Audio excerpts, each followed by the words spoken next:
Check the back seat. Gets in your head, right? Good. Because every year, dozens of children are forgotten in the backseat of a car by a parent or caregiver. All never thought it could happen to them. But with changes in routines, distractions, or a sleeping child, it can happen to anyone. Parked cars get hot, fast, and can be deadly. So get it in your head. Check the back seat. A message from NHTSA and the Ad Council.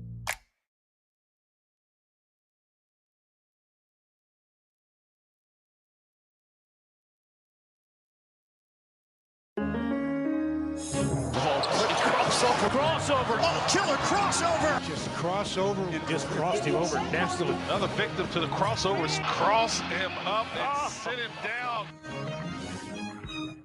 Time for the crossover, powered by Everlevel Concrete Repair in Omaha at everlevelconcrete.com. John, Josh, Nick, hello. Hello. Look at John over there. Hello. Christmas John. Doesn't he just look so John, happy? Tomorrow you should wear is this thing? elf hat. It's a Christmas tree, John. Well, I People won't usually be here put it up to tomorrow. symbolize I'll be on a Christmas. plane. He's going to our nation's capital. Yep. For Gotta- I got- 5:30 tip. I got to go see if Joe Biden's going to pardon anybody. So for Gotta a ask him. 5:30 Central tip in DC, can you make it back to your house by like No, 3? because I'm not flying back until Thursday morning. Oh, I forgot about that.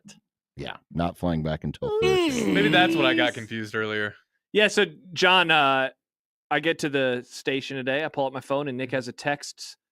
Is Jack filling in today for John? For some reason, I thought it was Jack. I don't know why. Nope. Nope. Jack's not filling in at all this week. That'd be funny. You should have road tripped up from Tuscaloosa to DC. Oh, that would have been fun. That would have John. been a great idea. That would not have been. And you could have filmed it all for content. No. It could have been great. A John vlog. No. We could have got a John vlog. I'd be by myself. How am I supposed to do that? You could have gone with And Patrick. and safely. Patrick would have gone with you.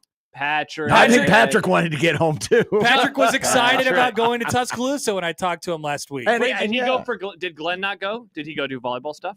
Well, Rob Went was to volleyball. in Glenn did Pennsylvania. women's basketball, and Yeah. Patrick went to men's basketball. Oh my gosh, Yeah. so many things. There was a lot Yeah. of things. A Many lot of things. A lot of things. Many sides?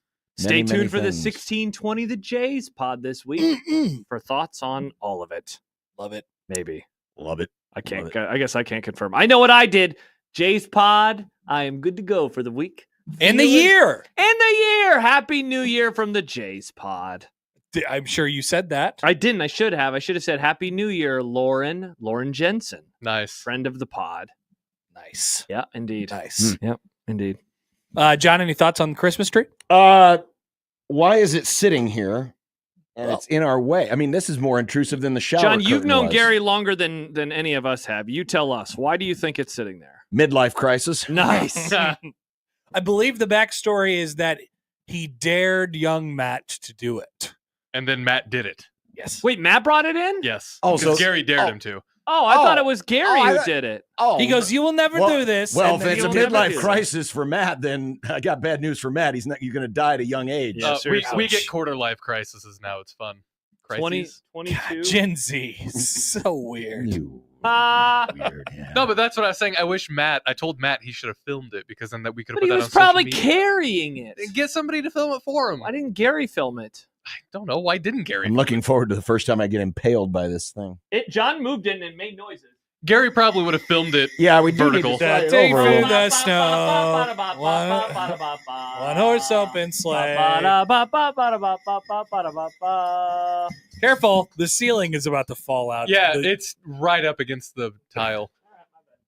Like we care. I mean, it's The more- gonna fall on you. The more we allow this room to deteriorate, maybe the sooner we'll be able more to move out of Christmas here. trees. Or they're Bring gonna in make more us live in Christmas our own trees. slop. You ever Nah. think about that, John? I mean, we've been living in our own slop here for many years in this studio. It's true. Many I'm going to years. stop now. Yeah. We should have a New Year's resolution for the studio in 2020. What is your hope for the studio? Get the boards out of here. Get TVs mounted on the wall. Whoa. At We have a least- TV. We have another TV. We have a tiny TV. But we use I that don't- board. we don't need it. Is that step one? I like that board. It's a nice board. That's priority one for this room. What? Priority one for this room is getting out of Well, this yes. room. I don't Yeah, think that's true. This is not Prison Break. We are stuck here forever. I think it's cleaning up There's got to be a way to not have 48 monitors in here. There has to be a way. loves his monitors. That's actually a great point. Well, I need those two. I need that one. I need that one. I need that one. But what if I they need were that all one. on like one screen? Super monitor. Big That screen. actually My would son's make my got job. got the thing with the arm that holds like the multiple monitors. Yes, that would be Well, great. one screen would actually make things harder because then we would have a bunch of tabs and different windows that we would have to keep track of. No. multiple I was times. saying he's got the thing that holds multiple. Yeah, like monitors. a 4-screen cluster. Instead of just a 3 cluster. That's Now the only And then put it all on the wall. the only catch is On if the it's wall. too high, then we can't Up see there. the TV.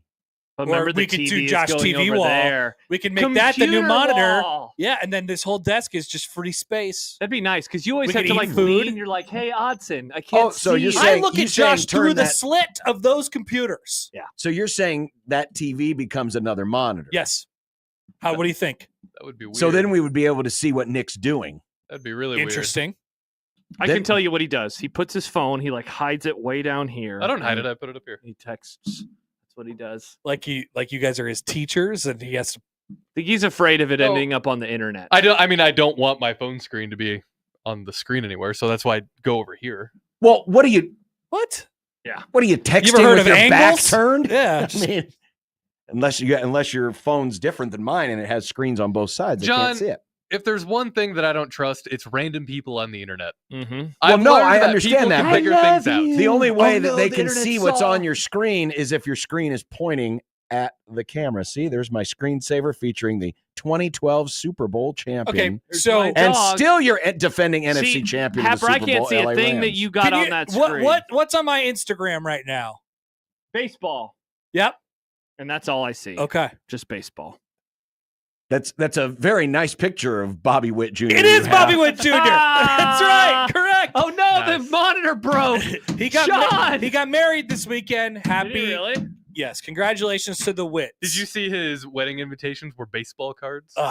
Yes, I did see that a couple weeks ago. That's a I did cool see idea. That's pretty cool. And you didn't get one. that. I didn't, unfortunately. you're his And this is biggest his fan. favorite play. This is your favorite You know player. He what? didn't invite you to his wedding. But I'm going to invite him to the Nebraska-Cincinnati game coming Nice. up in just a few short months. Great reference. Bobby, come on over across the they parking have an lot. off day that day. They do. There's a They're secret coming tunnel. back from the White Sox. There's a secret tunnel from the K to the Arrowhead, Is there? and in reverse. Yes. I didn't know that. You know this? That makes sense. Serious? Yes. Famously used by It's like Harper by- Shine Smith. by George Brett in the Now, what would be the practicality of that? I don't know. To get to the other stadium without Secret. people asking Taylor for your Swift. autograph. Yeah, but- transporting VIPs, John. But they never. People love long hallways.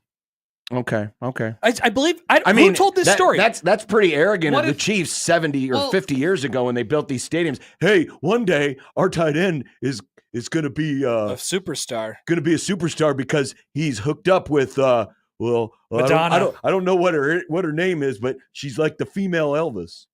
The And female. so we need to have like Elvis. a tunnel, maybe it's which just means I look forward to her untimely demise when she's on the Oh field. no, John! If she's a female Elvis.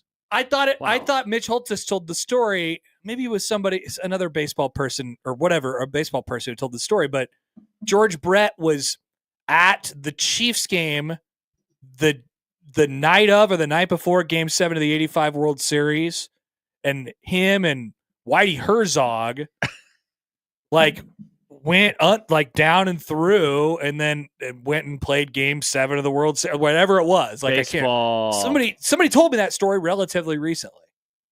Can't remember, or There maybe was- I heard something. There was Maybe a we can Chiefs talk about it game the with- day of Game 7 the day of or the day before. That was because Game 1985, 7 was right? a Sunday. I remember All right, I'm going to go look this up. Okay. That was 85, right? This is 1985. So that finished on October 27th. That was a Sunday. All right, let's. So would Game 6 have been the night Saturday. before? Saturday. Yeah. Yes, All right. the night before. So wait, what day did I say? October 27th? Oh, they played the Broncos and they lost by 20. Back when times were better. Mike So Stiggs. that's why. It'll be out on Wednesday. So that's why the Cardinals lost, because Whitey Herzog was more interested in watching. canoodling. Let's see, what year? This was 85. Yeah.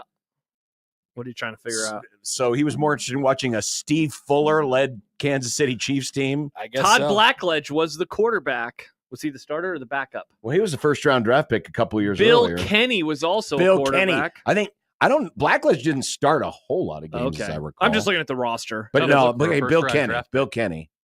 That's right. Steve Fuller had already moved on to the Bears. Give me some more Chiefs. Chiefs started 3-1, and then they lost Was that Joe 7 Delaney? in a row. Was Joe Delaney still with what us? What position did he play? He was the running back. He Herman, tragically passed away. Herman Hurd, Bruce King, Ken Lacey, E.J. Jones, Mike Pruitt, and Jeff Smith. Oh, the Nebraska Jeff Smith? Yes. Take a look at this play, Jeff Smith. Jeff Touchdown, Smith, Nebraska. The Nebraska player? Indeed, the That's financier. So maybe that was after Joe Delaney. Uh-huh. Yeah, there you go. Look at that. There you go. We could all be in the tunnel. We should do our radio show from there. That could be fun. It's going to be a great day.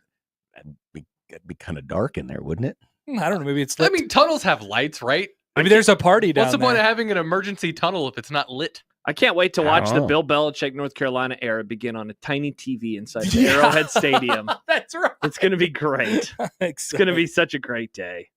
I think they're going to make him play on Saturday. You think so? Well, yeah, they'll need a game in primetime.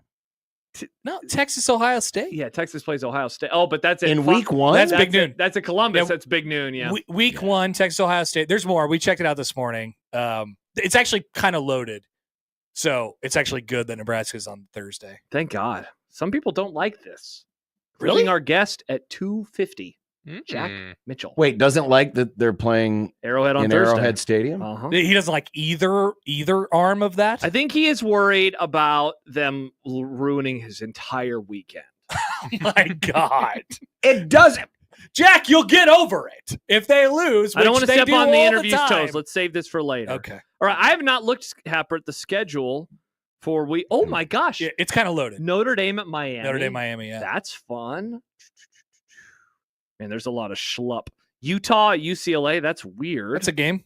Yeah, it's Big 10 versus Pac-12. No, Big 12. Wow. People forget. People do forget. LSU at Clemson. Not bad. Alabama at Florida State. Oh, my Knowles. Tony White getting it done.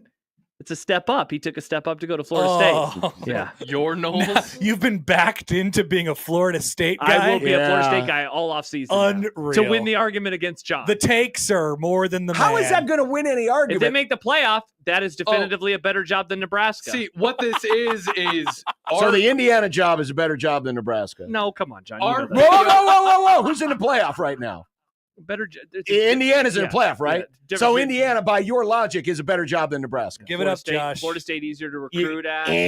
I think what this is John's a Husker homer. our video of John talking about Florida State being a lateral Dude, move Florida State found the FSU message boards, and Josh is just trying to be on their good side. I love Florida State fans. Why They're would you all care great about people. them? No, They're I just want to idiots. win the argument. I don't care about the Florida State But fans. again, there's no argument to win. It's a lateral move. That's not a lot of move. Step up. It's a better job. What if everybody gets fired after this year? Exactly. Could have gotten fired. That at was my Nebraska, point. too. But now he actually gets to be a defensive coordinator instead of having Matt Rule put Well, his but hand in that's- his brain. But you see, like that's on- different. yes, But that's different. that's different. versus I, Wolverine. I'm just comparing the jobs. I'm not comparing the programs. situation. Again, I don't shame Tony White for wanting to leave because maybe he felt meddled with. But in terms of a career move, I'd rather it's- be at Florida State. That's just me, though. That's fine. We disagree. It's okay. It's a better. They can Merry recruit- Christmas. Happy New Year. Let's John. all love each By other. the way, there is not a Monday game yet scheduled. That well, there's probably, plenty isn't of that time. usually a Florida State situation? Sometimes, but It's December 16th. No, but that's we what don't, I'm- we no. don't find these things out until like spring. But why think you're would they missing- put it out? Why would Nebraska put it out that it's on a Thursday? I think you're missing my point. Being, what if that's the Bill Belichick game? Put them on a Monday. Oh, Oh, they could. Yeah. Oh, yeah. that they was could my do that. point. Now, my point Oh. wasn't why isn't the game out? It's who more, are they starting with? Who? North Carolina? Yeah. TCU. Oh, football like game. Coach Prime. That Oh could- wait, isn't that it at TCU though? Wow, he really is Coach Prime. Now wait a minute. That's Who not owns Labor Day TC? weekend, is it? It is. Oh, it's at North Carolina. Put that on Monday. It is Labor Day weekend, John. Are you Yeah. sure? Yeah, it is. Yeah, why Because wouldn't it isn't be? what day's Saturday? Saturday's the 30th. 31st 30 or 30th? 30th. North Carolina and Okay. Colorado aren't playing each other. So are they? Monday would be the first, which is Labor Day. Okay. Yeah. Okay. South Carolina, Virginia Tech is the Sunday night or Sunday game. That's a pretty That's a solid great week one, game. man. It could be. Yeah, it could be any of those different things. I'm pumped that Nebraska's on Thursday. I love this. Me It's too. great, especially with all these good games. I I'm get to in. sit on my couch all day. I'm in. Suck No it up, Jack. overreaction. I'm, Are we going to do overreaction live from the stadium? we have no idea if we're going to be there. We'll be there. It's the shortest trip to a road game Oh my gosh. since Iowa State in 2010. K-State in 2010. Iowa State in 2010 was after that. Yeah, because that was K-State's closer, isn't it? Yeah, but Ames. that was the early part of the year. Yeah, but Iowa Ames State is 2.5 hours away. Yeah, Kansas City's 3. So Iowa State. Wow. Well, I'm talking Manhattan. Closest road game Okay. in a decade and a half. Yeah. That's awesome. It's beautiful. We're back in the Big 12. I know. It's going to be awesome. I love the Big 12. Great weather. No, we're in the August AFC weather. West. Oh, I hope that's you right. guys enjoy it. What? I'm going to be out. I'm out. Why? I'm going to be in Chicago. On August 28th? For Yes. what? Well, My for- Chemical Romance at Soldier Field. Okay. It's December. Yeah? Wait, they've renamed the Bears? Yes. To my You already got your Chemical ticks? Romance? Yeah. Wow. Oh, those ticks go quick. Had to get those the second they went on sale. Wow. Who knew? So you're leaving the week of the season. Yes. All right. Apparently.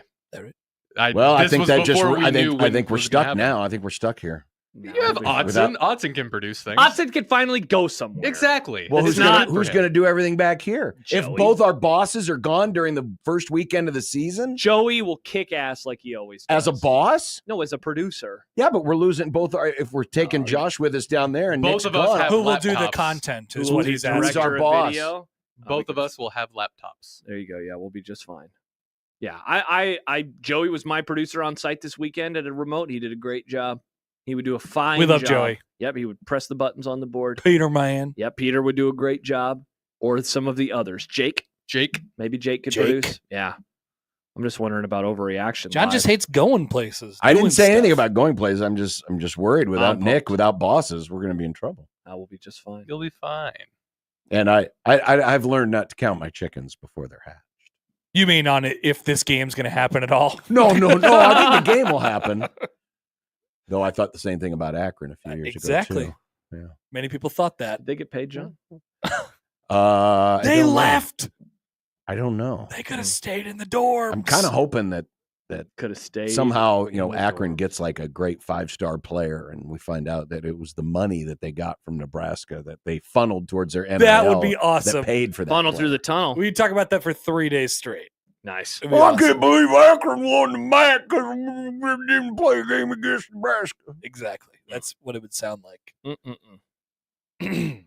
We could I'm have kept excited. that money and bought us another tight ends coach. I'm pumped. We'll all go to the Royals game on Friday together as a family. What- Oh, you can take the tunnel. Wait, why are we're going to stay there an extra day? Just in this, just come on, play along, John. We're gonna go to the Yeah. game on Friday. Sounds awesome to me. Royals, Tigers, Drake Skubal, Cole Reagans, Bobby Wood Jr. bobblehead day. Baseball. How do you know all this? I looked it up. He looked. I had a whole show before you guys got here. Hmm. I don't know if you knew this, but I had a whole show and I looked all these things up.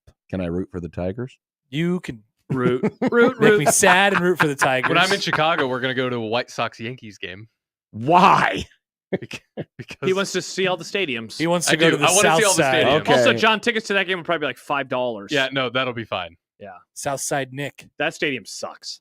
Horrible stadium. I went there Rate Field. 7.5 years ago, 8 years ago. Bad. You don't Horrendous rate stadium. Field. I've heard it's horrible. Do not sit. Do not even go. If you're scared of heights or something like that, Dude, that's do where- not go upstairs. My brother and I sat in the Oh, yeah. Stay in the Yeah. 100 level. Mhm. I thought they kind of adjusted that. Is They it like real took. steep? Oh yeah, It's steep. I've Oh. sat right behind home plate in that stadium. it's It is. it's too much. You're looking Baseball. way down. Yeah.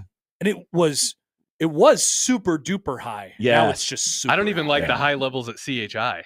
Oh my gosh. Oh yeah, you're Those really. freak me out. Oh well, then yeah, you're You're gonna gonna be in want to. bad You're shape. gonna want to stay low. Man, you should go to the top of a football stadium in the NFL. It's wild how steep those things are. It is crazy. You feel like you're gonna fall. I don't know how more drunk people just don't fall downstairs every week Same. and die. I always think that every time I go to Kauffman Stadium when the people are sitting at, there's always the one guy with like his legs crossed reading a book at the top of the that's section. my kind of guy. Yeah, like at a baseball game. Love this man. And I'm like, how does that guy do? Like, does he go downstairs to go to the bathroom? And Yeah. how does he not just roll all the way down the stairs? Take one bad Steep, step. man. Yep. Your broken Steep. neck. Mm. Wow. I don't go up there. It's gonna be quite the start to football season. Nick will be at a concert. We'll be at Kauffman or Arrowhead. Theoretically. Yep. Now we're going. I'm going. So close. Do the show But from what if there. your show's here? I'll do the show remotely. John From, does a show remotely all the time. from what? They probably have 1 million rooms at that stadium that they would be like, yeah, you can. hook Well, up an we were internet. thinking that we could hit up our, the Chiefs and the Royals are both of our partners. Yeah, we know somebody. Yeah, but if you're going to go down there, you want to broadcast from the area. You don't want to go to a radio station. No, he's saying like I'm saying, like a booth. Yeah, maybe Mitch will let you in. Just go to Mitch's. Yeah, we'll just use booth. Mitch's. Oh, booth. Mitch won't let us in. That's his He private won't. sanction. Oh, Mitch won't let us in. He'll What let about us. young Jake? Young Jake can give us the Denny Matthews broadcast booth. Perfect. Oh, So we'll Which do the show won't from help the us watching a football game. No, but we could have nice secret TVs. tunnel. then John. yeah, the secret tunnel. Yeah. Jake can show you. Secret- I bet Jake knows all about the secret tunnel. Does it smell like Jake Heisenberg. mothballs and have a lot of like hard candies in there? There's a couple holes in the wall. Last time I went in there was a giant hole in the wall because a Jake ball. punched the wall? No, Wow, a did Denny ball came in. Denny got really mad, huh? What kind of Yeah. breakdown do we think we're going to see in terms of percentage of Husker fans inside of the football stadium? Thinking like 80. That's what I was All the thinking. percent? 80%. I'm going to say all the percent. I wonder if Marcus Satterfield will be coaching with his dad in that game. Scott, he's at Cincinnati. Isn't that his dad? That's I his don't think dad. they're related. What? Are you sure? No, I'm not sure, but I don't think they are. I thought that they were. No, I don't. Am I think an they- idiot? Scott Satterfield is like he's like 5 years older than Marcus Satterfield. Are they brothers? Let's see. I don't think they're related. There is nothing about their relation on Wikipedia. All right, never mind. He's a Christian. You wonder though. if he'll be coaching with another person with the same last name. That is what I That's was a fun actually coincidence, though, wondering. isn't it? I could have sworn that they were related. How many? Well, Saturdays John in thought the it world? was him. Yes, John called him Scott for so many years. It wasn't years. It was a several few months, It was yeah. a few months, and then I got over it.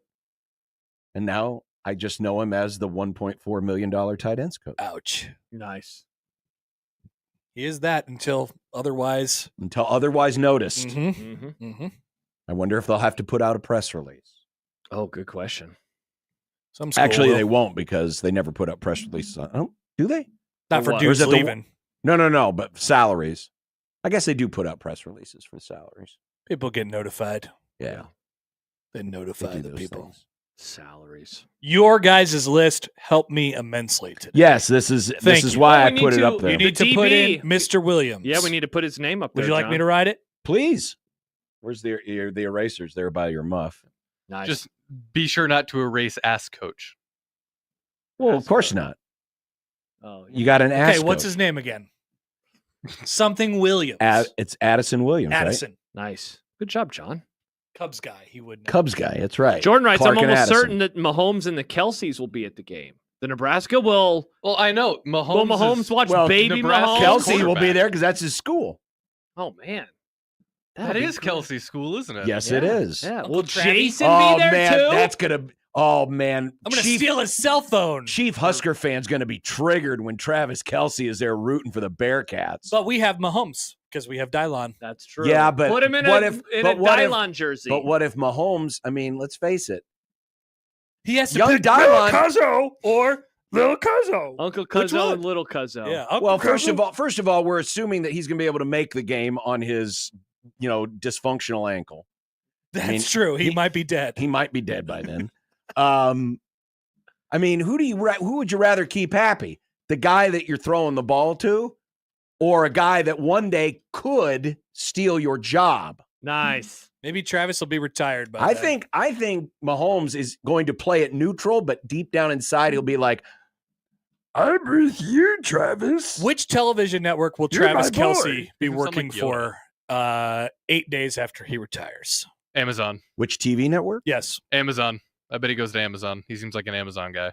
Kelsey his brother almost went to Amazon. Yeah. but then WWE ESPN on Netflix. Nice. ESPN offered him a lot of money. Maybe he'll come work at 1620 The Zone. SmackDown Or or Monday maybe- Night Raw. Yep. I could see ESPN trying to do another version of the Manning cast, but the Kelsey cast. The Kelsey. Oh my God. Yeah. No thanks.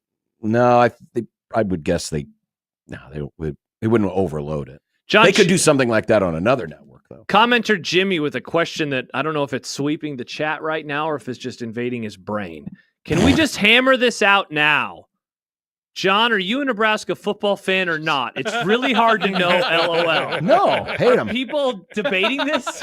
Can't stand him. Well, What are you it's in the talking dumb about? debates intro, Can't remember? stand you. Yeah, I Nice. can't stand you. Does John like Nebraska or Creighton? That's John, true. like It is. Nebraska or Creighton. I mean, That's why I was so pissed off when they joined the Big Ten. I had to buy a whole bunch of new wardrobe for Penn State, Ohio State, Sean Michigan, loves Michigan Penn State. Yeah. And Who's then your I had to favorite get- team? then I I got- love all the other Then I got ones. rid of all my Big 12 stuff, but then Colorado came back on the schedule. Like, damn, I don't have my Colorado stuff anymore. Indeed. I had to go buy new Colorado stuff. I'm just happy Actually, you're I honest just- with the listeners. I just borrowed Remember salesperson Josh's. Remember how people used to collect those little tiny football helmets? Yes. That's like John, except for it's all his favorite teams. Yes. Oh, that's so cool. All John. my favorite teams. Yes. That's why I'm glad Akron, they allowed them back on the schedule because I still have my Akron gear from Thank a few years ago that God. I never got to wear. Because Well, they the played rain game Creighton got in the rained out. NCAA tournament, so you're probably like, thank God that didn't come out. Yeah, that was Who? bad. Oh, Akron. Akron. Yeah, last year, first round. You know, That's right. They did play. By the way, I remember that game. I was there. Some of it. did you know that Scott Satterfield's real first name isn't Scott? What? Is it Marcus? No, it's Frederick without a K. Frederick. What? Frederick ends in C? Yeah, Frederick Weird. So Scott is his- Satterfield. His middle name is Scott? Like Frederick's, like Frederick Scott. Frederick Scott? That's weird. Yeah. Who's Frederick Scott? Key? No, Frederick- that's No, that's Francis. Francis Scott. That's Francis. I realized it after I said it. I realized, wait a second. Frederick. Jimmy is still on about your fandom, John. No, you guys can't get away from Who this. is your college football team, John? I just told you. It's everyone's- Akron. Everybody who plays Ne- Nebraska. It's Akron. Nebraska State. John loves Nebraska State. Oh man, I wish that they. Oh my gosh! Look at what Chance just wrote. I have my. I have my. Oh no. What did he write? It's not even related to airplanes this time, John.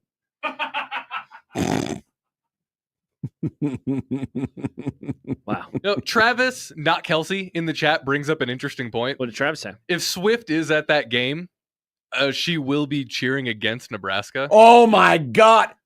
Nice. For the first time ever, me, Taylor Swift, shaking hands emoji. John rocking his Cincinnati gear. You know what? I will Let's be go, happy. I'll be Bearcats. happy to sit up in the private suite with her and teach her all of the things that we Husker haters say about the Huskers. Nice. So she feels like she's a better What- educated what- Husker hater What do fan. you say? No, this is secret society. No. Oh, it's like with the secret tunnel. John's Yeah. going to convert her into a Creighton fan. Nice. No, I don't convert people. What's just- it like being female Elvis? Taylor. Are you worried that you're going to die on the toilet just Yeah. like the male Elvis What's your did? diet like? What's your diet like? Yeah. Wow. That's an off-putting question. Man, if I go Imagine- up there in that private suite and it's all peanut butter and banana sandwiches and a deep fat fryer, we're going to be really worried. You're going to be excited. You're like, I was right. I knew it. It's the female Elvis. She's up there just gorging herself. I hate the Huskers.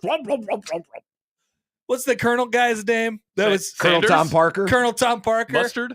Yeah. Does she have a Colonel Tom Parker? Ooh, that's a good Hey, when I hear question. you say Tom Parker, I think of the Odd Couple saying Tom Parker. That's Oh my Rob God. Parker. Rob Parker. Rob Parker. That show's done now, but they still have the same intro. It's like No, one. it's I mean, the same it's kind of It's the intro. same Oh, theme. yeah. But It's the they same somehow made it worse. Yeah. They made the intro Who's to that on the show now? worse. I don't Is it remember still his Rob name. Parker? No, it's Chris Broussard. It's Chris Broussard and some other guy. No, So wait, I Rob thought- left? I thought Chris left. No, I thought actually you're right. I think Chris left. It's on right Chris left? after us. It's I Rob don't- Parker and somebody. I tune it out. I Mm. can't It's stand that only show. on after us when the sports schedule doesn't allow. It's true. That's Like- true. There's a line in that intro where it's like, one guy gets called daddy when he buys a toy. The other guy only gets called daddy after credit card approval. What in the world? Right. It sounds like one of our old bosses wrote it. By the way, I've heard Maybe he did. there's a commercial that is airing on some pods that I listen to about your boss calling you buddy. Oh, And every buddy. time I hear it, I think about our boss. buddy. Buddy. A lot of people asking about John being a Husker hater. Kevin, I want to know why John is a Husker hater. For Why someone that went why to am that I school not? in I mean, Lincoln. So much to hate. Yeah, there's so much to hate. Douglas with the Jays B-ball stinking it up this year. Will John's throat get a chance to rehab from his signature growly voice?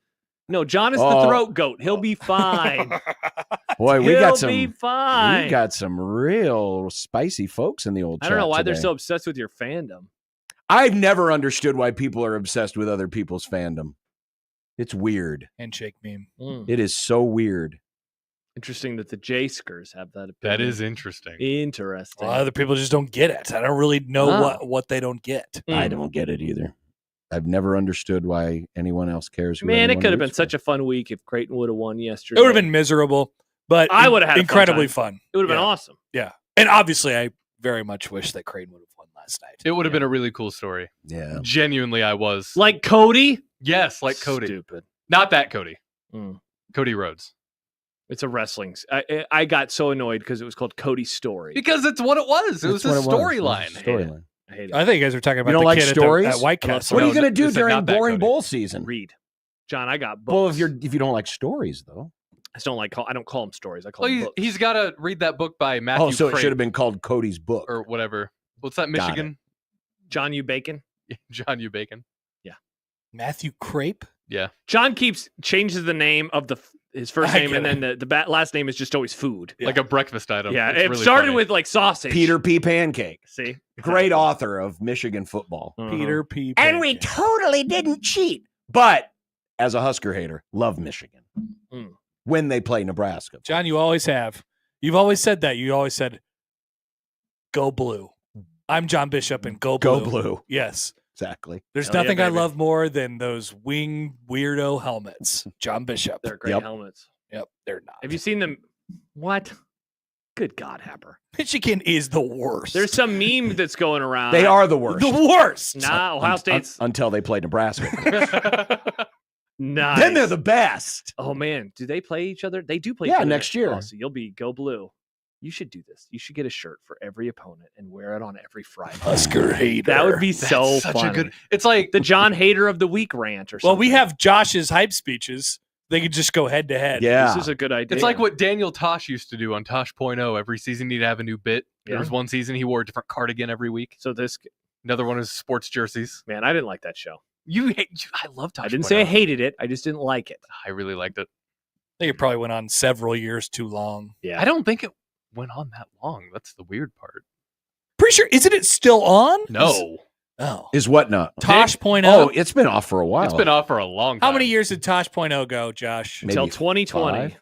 12 seasons, 301 Oh. episodes. It went Wow. until 2020. November 24th. Happer I thought it ended was before right. that. Mhm. Happer was You were right. Nice job. Too long. It's a lot of years. He just kind of doesn't do any. Like he still does stand up, but he's not really in the public eye anymore. Like Well, he that. got canceled, right? I don't think Daniel Tosh got canceled. His show did. His show did, but I No, don't but think I think because of his cancellation. I don't think he got canceled. All right, there's I got no way he didn't get canceled. All right. He let's see. must have said something. Did Daniel Tosh get canceled? I think he just didn't want to do it anymore. Wow. What an upset. I think he was just over it. I liked he the pre- early Tosh stuff. I always thought he was funny.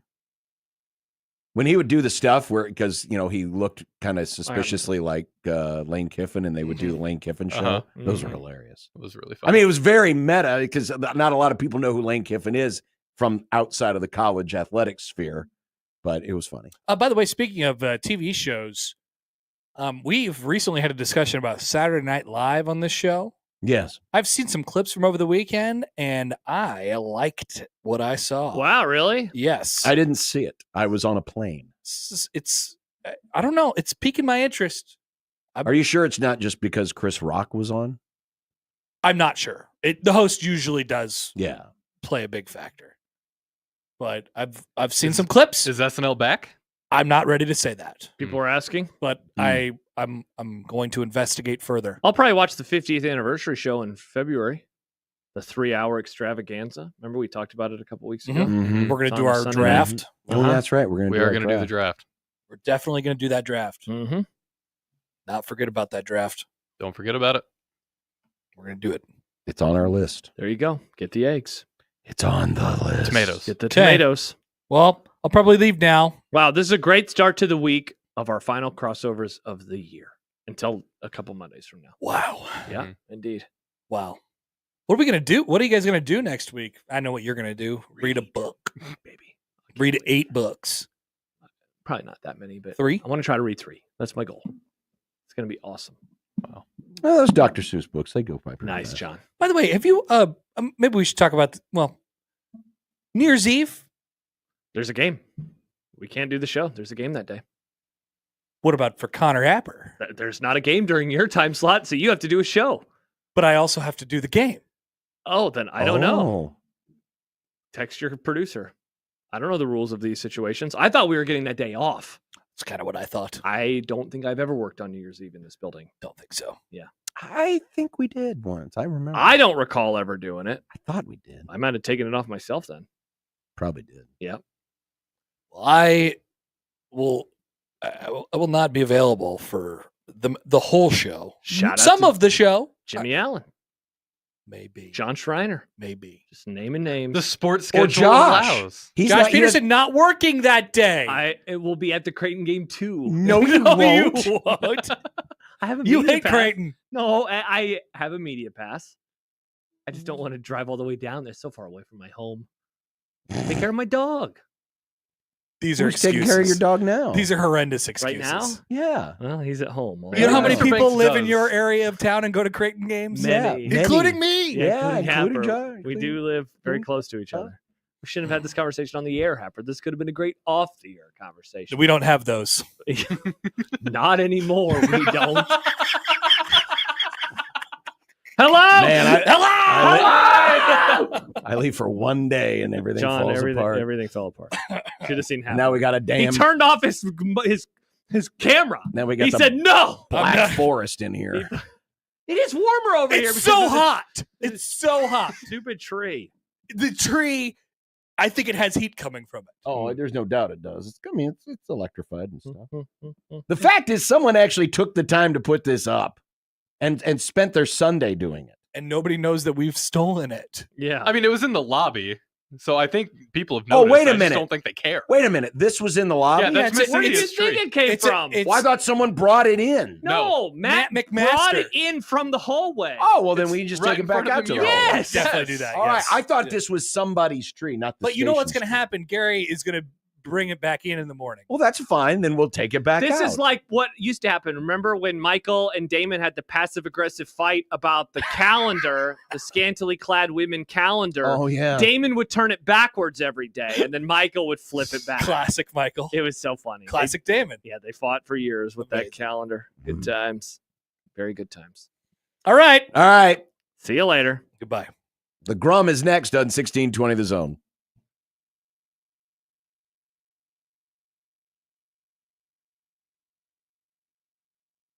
Watch out for possible slick spots early Monday with patchy freezing fog, mainly east of the metro. Can't rule out a few flurries as well before 9 a.m. Otherwise, expect mostly sunny, breezy conditions throughout the day with highs near 50. I'm meteorologist Sean Everson from KETV Newswatch 7.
Come visit Omaha's own little corner of France, Les Voltaire, for mouth-watering appetizers and entrees, plus melt-in-your-mouth desserts and an extensive wine menu. Dinner with your friends for a special occasion, entertaining clients, or just chilling with French wines with your favorite someone, Les Voltaire will make you feel right at home. Reserve their private party room today for the office holiday party or your family gathering. Les Voltaire just off 156th and West Dodge Road in the Pepperwood Village and at lesvoltaireomaha.com. Call now for reservations.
KOZN.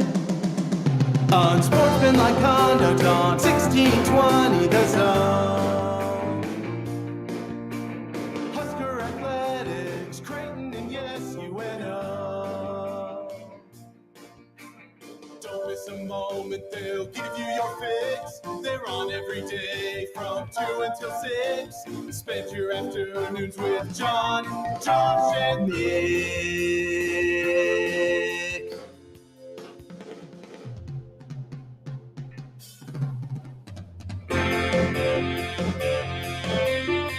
John, Josh, and Nick. They'll show you what sports talk really is. Oh, what could have been? What? Well, we could have had the ultimate I know. J-Sker war to end all wars, and it would have happened in volleyball. It would have happened in volleyball. Remember that time? Unsportsmanlike conduct on 1620 The Zone. Husker Athletics, Creighton, and yes, UNO. Remember that time what? Remember that time what? Remember Where that time what? It almost happened in the NCAA tournament, but then Baylor came along. Dude. And Tim Miles got locked out of his own locker room because he got kicked out of the game. How long ago was this? Nebraska almost in the NCAA tournament? They were in the NCAA tournament. They were. It was the time before the last time they were in the NCAA tournament, which, of course, was last year. 2014, Nick. They were in the same little pod. They were in the same place. Creighton won their first Texas. game. Nebraska did not. And then the team that beat Nebraska beat Creighton. Yeah. By like a billion. Wow. If Nebraska Pretty had bad. beaten Baylor, then Creighton and Nebraska would have played in the second round, and that would have been the J-Sker battle to end all battles. Would have been an all-timer. But all-timer. We were denied then. Thanks to State Penn, we were denied last night. Darn it. Yep. But, you know, it was a hell of an effort. Great match. At least it offset the lack of entertainment that was the football game. Dude, that Sunday night game last night was trash. I mean, horrible. Honestly, the whole damn weekend. Well, Sunday. The only good games were games that we didn't see, like Washington and I had that game New on. Orleans. I had that game on. And what was the other close? Oh, the Jets game. I turned over to the Jets game just in time to see the Jaguars lose. You didn't think that the Lions-Bills game was fun? Well, it wasn't close. It was entertaining to watch, but it wasn't close. Yeah. You kind of felt like, yeah, they're not going to Every time the Lions scored, it was to get down by a score. It was never like a Right. back and forth affair. Yeah. So yeah, it was a rough kind of a rough day. Rough day of games. Will it continue tonight on the not double Oh, header, it definitely will, because we got a doubleheader? couple of stinkers going on tonight. Bum. Congrats, ABC and ESPN. This is what you signed up for. Can't wait to watch. You signed up for this. Can't wait to watch. I'll have it on in the background. What else are you doing? Oh, I'm getting stuff prepared for my journey. I got a couple more things to do for my prep tonight, too. The prep boy. You know It'll who be else on in took the a journey? background. Frodo. Frodo. John is Oh. the Frodo of 1620. Shire. John's going to Mount Doom. John, that could be your Christmas break project. You could watch Lord of the Rings. Sure. Or I could just get arrested and go to prison. Why would you want to go to prison? Why would I want to watch Well, if Lord he of goes the to Rings? prison, then he 'Cause can it's watch fun. the director cut of each movie. Oh, that's a reminder that our movie this week is... I think those would Trading Places. Thank you. I think playing those movies in prison probably are the one thing that leads to prison riots. They try to avoid that as much as possible because you get all the nerds going off, you know. No, it was the Sword of Zanzibar. No, it was this. No, Sort it of was that. Zanzibar's not a Lord of the Rings thing, John. I have no idea. I don't know. The Grum Down is brought to you by the Rooferees at John Higgins Weather Guard. It was Husker hysteria yesterday, but the Blue Jays were singing the blues. Oh, Nice. After the volleyball yesterday. Portal insanity now hits the playoff. yeah. Oh, boy. There are copious amounts of takes. And I have some takes, too. Huskers have a primary secondary coach. Nice. Get it? Primary. He's the primary secondary coach. Oh, I get it. Ha, ha, Yeah, ha. yeah. Ha, ha, ha. And ask the question today, are you impressed by what you've seen the moves so far, or are you skeptical? You talking about all the moves? The moves so far. Are you saying, are they off-season champs or off-season chumps? Are we talking about MLB listen, off-season trades? They could No. they could announce that they're suspending the program for a year and somehow people would still declare off-season champs. I think that might be the ultimate negative. Chiefs' most convincing win comes amid questions. Uh-oh. Many questions, many critics of the Chiefs from within the walls of the kingdom, not from the doubters and the haters like yourself who think that they're going to lose their first playoff game. Everyone's just afraid to pick them to lose in the playoffs. They're so scared. You just got to say it. It's going to happen. That's my take. The NFL Scarlet and Cream today. We have a rigged clock and wounded lions. Dude, the news just came out. Have you seen this? Have you heard about this? Mr. Montgomery for the Lions will miss the remainder of the 2024 campaign. God, everyone's getting hurt on that team now. It's starting to be offensive players too. Jack Mitchell will be along in a few minutes. Awesome. Great get, Nick. Mitch Sherman will be along a little later than that. Wow. From the Athletic. One. Awesome. And who knew President B is a Canes fan? Canes fan? Yeah. How could you not with the dipping sauce and the slaw? No, not those Canes. You talking about this cane? That cane. Or candy cane? The U. Nice. He is a fan of the U. They're playing Iowa State in a bowl, in the Pop-Tarts Bowl. Did you see the news related to the Pop-Tarts Bowl? The trophy? This is the trophy? The trophy, John, is now a working toaster. You can put Pop-Tarts into the trophy and cook them. Which I like the idea of, but I'm not a toasting Pop-Tart. I eat them raw. I have never. you raw dog Pop-Tarts. I've never toasted a Pop-Tart. I don't like the way they taste when you toast them. You do or don't? I don't. They taste better raw. No, it's always better toasted. Boy. Always better when it's toasted. Always. John, I had a raw Pop-Tart this morning. Yeah? Yeah. Was it good? Well, first of all, it's not raw. It's just not toasted. Raw. It's raw. It's not raw. It's raw. Why is it not raw? Because it's been processed. I mean, the pastry has been processed. The fruit filling has been processed. It's been but cooked. you could get like chicken thighs, which I do often, that are processed but still not cooked, and thus they would be raw. Also, you could technically eat raw beef. You could have a raw steak. Yeah, and it's processed. But this isn't raw. If it were raw, it'd be a ball of dough and whatever the fruit filling is. Oh, interesting. Not No, cooked. fruit filling. No. Cinnamon, baby. Oh, gross. No. Get out of here. Are you anti the cinnamon Pop-Tart? No, I'm not. Pop-Tart is I'm the not worst anti one. anything Pop-Tart. It's the goat. Other than No. if you have the option to toast them, they should be toasted. Blueberry and They taste cherry. better. Those are the only Pop-Tarts you need. Wow, you guys are freaks. I don't know if I've ever had a Pop-Tart I didn't like. How about this? Not sports flash worthy, but Dave Clawson, Wake Forest, you know him, of the slow mesh, according to the Athletic, stepping down as head coach. He is still expected to stay within the university, though, reports Chris Vanini. So there you go. Interesting. And thus, another power conference job opens. Another job is here. Will there be another job on Saturday night after Ohio State loses to Tennessee? We'll find out, I guess. Go Vols, baby! Look at that. I'm rooting for a Southern team. You should be proud of me. You get so mad when you're a fraud. You're a fraud.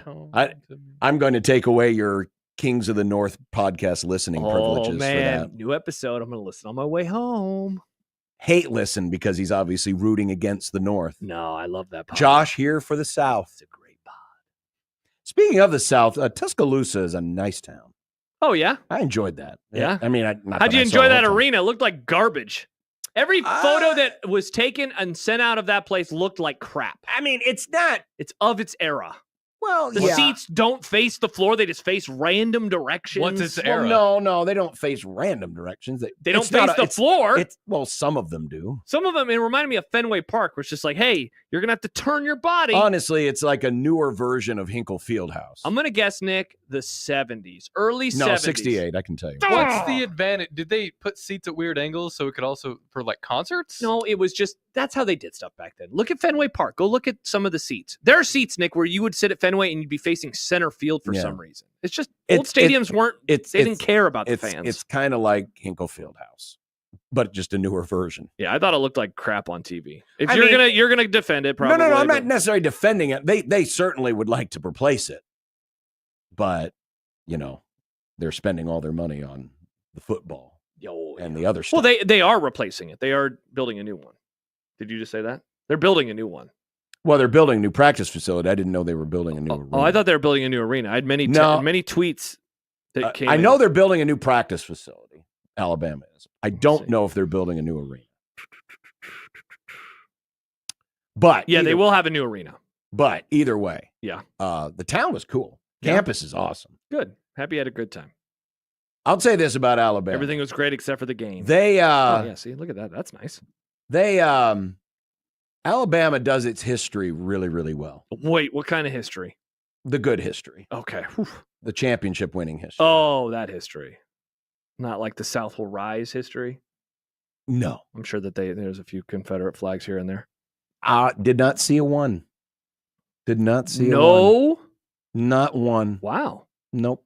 A new How many garages did you open? How many garages? No, Yeah, I did but not they're open hanging any up in the garages. I garages. did not. Yeah. Man cave. Yeah. Come down to my man cave. It was just weird though, because it was graduation day, and so you had all the families, with their kids, and they're dressed in their cap and their gown, and they're all out in front of the stadium taking pictures next to the Nick Saban statue. Mm-hmm. That's it's graduation day. Got to get my picture next to the Nick Saban statue. Got to get it next to the GOAT. A few got their picture taken with Bear Bryant.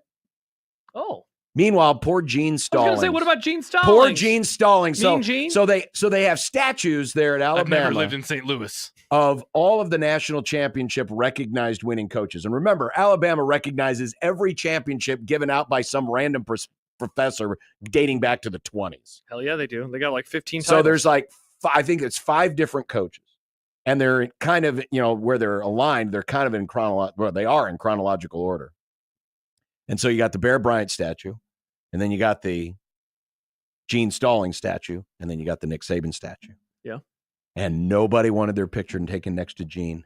I Did felt you? bad for Did Gene. you go over there and take a selfie with Gene? I took a picture of Gene. Yeah, but I not didn't with take a Gene. selfie with Gene. I just took a picture of Gene. I can't wait for the Kalen DeBoer statue with a T-shirt on. That'll be great. He was at the game. Wow. Once again, South will rise again. Josh over here saying that Kalen DeBoer is going to win a national title at Alabama. Probably not. I'll probably get fired before that. They might fire him in like a week. I saw him and Greg Byrne hanging out at the game. Did you see him? I did not see them. They showed him on TV. Oh, I did not Looks see like them. they were sitting in probably one of the end zones, would be my guess. Oh, I did not see them. Yeah, courtside. Huh. Nice seats. Yeah, I was looking around, but I guess I just never saw them. Mm-hmm. Yep, they were there. Not in a T-shirt, though. Maybe that's why you didn't recognize him. You're like, where's the guy? Oh, he wasn't Where's in the a guy in a T-shirt. T-shirt? Where's the guy in a T-shirt? In a T-shirt, Mhm. of course. Yeah, indeed. All right. Well, Jack Mitchell's going to join us. Awesome. I'm sure he's got plenty of takes on the volleyball Oh, yeah. from yesterday. And apparently out on Thursday games at Arrowhead Stadium. I don't know why. I mean, it's a football game. It's going to happen. I know. Thus the countdown begins, Nick. I mean, Stop counting down. Yeah. remember, everyone who buys a ticket for this game, all that money's going to Cincinnati. This is their home game. Yeah, who cares? They can have my money. Well, I'll have a media pass. They can have my media pass. You're not paying anything for a media pass. I know. It's pretty sweet. It's going to be a great time. We're going to have a great time. Great trip. Road trip with the boys. John. Well, not Nick. Nick's going to some concert. John. Soldier Field. I'll be on Soldier Field. Me. I don't know. Will we? Yes. Oh, yeah. We'll be there. We'll see. You have a lot of faith. Yeah. It's 3 hours away. Why wouldn't we go? What is he, George Michael? I mean, Minneapolis is what, 5 hours away? We've never gone there. I didn't want. I mean, that would have been okay.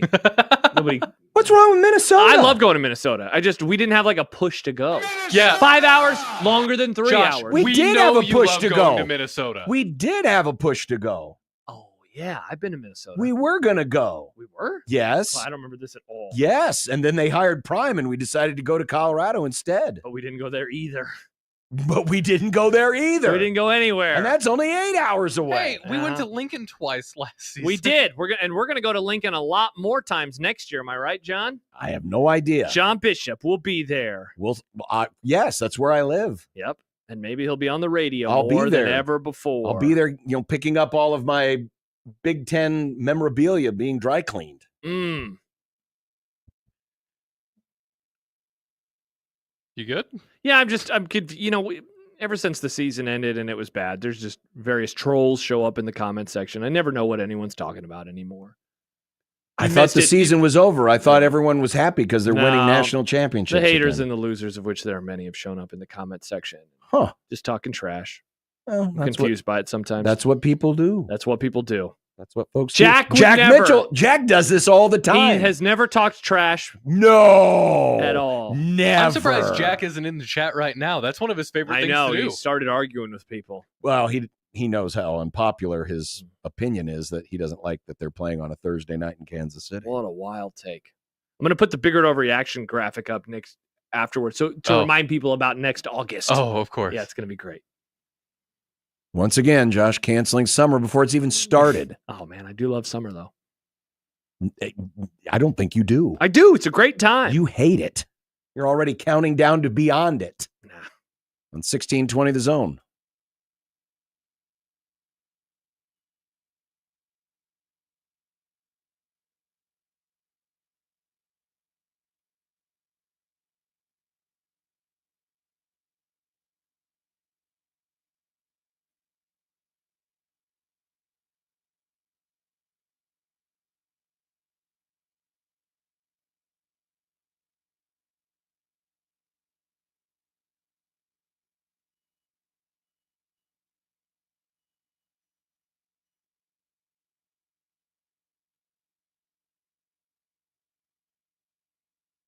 Are you ready for the holidays?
from Stephen Berries.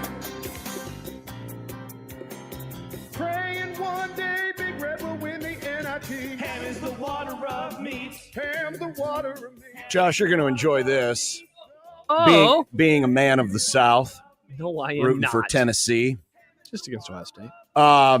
Ben Key, who writes for Awful Announcing. I saw this. Apparently, there's been an issue with playoff ticket sales at Ohio State because they hate their because coach. those infiltrators from the South, like Josh, have been invading.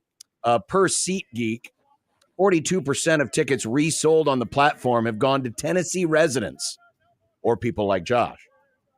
Wow. Professional resellers holding a huge amount of tickets, prices quickly dropping.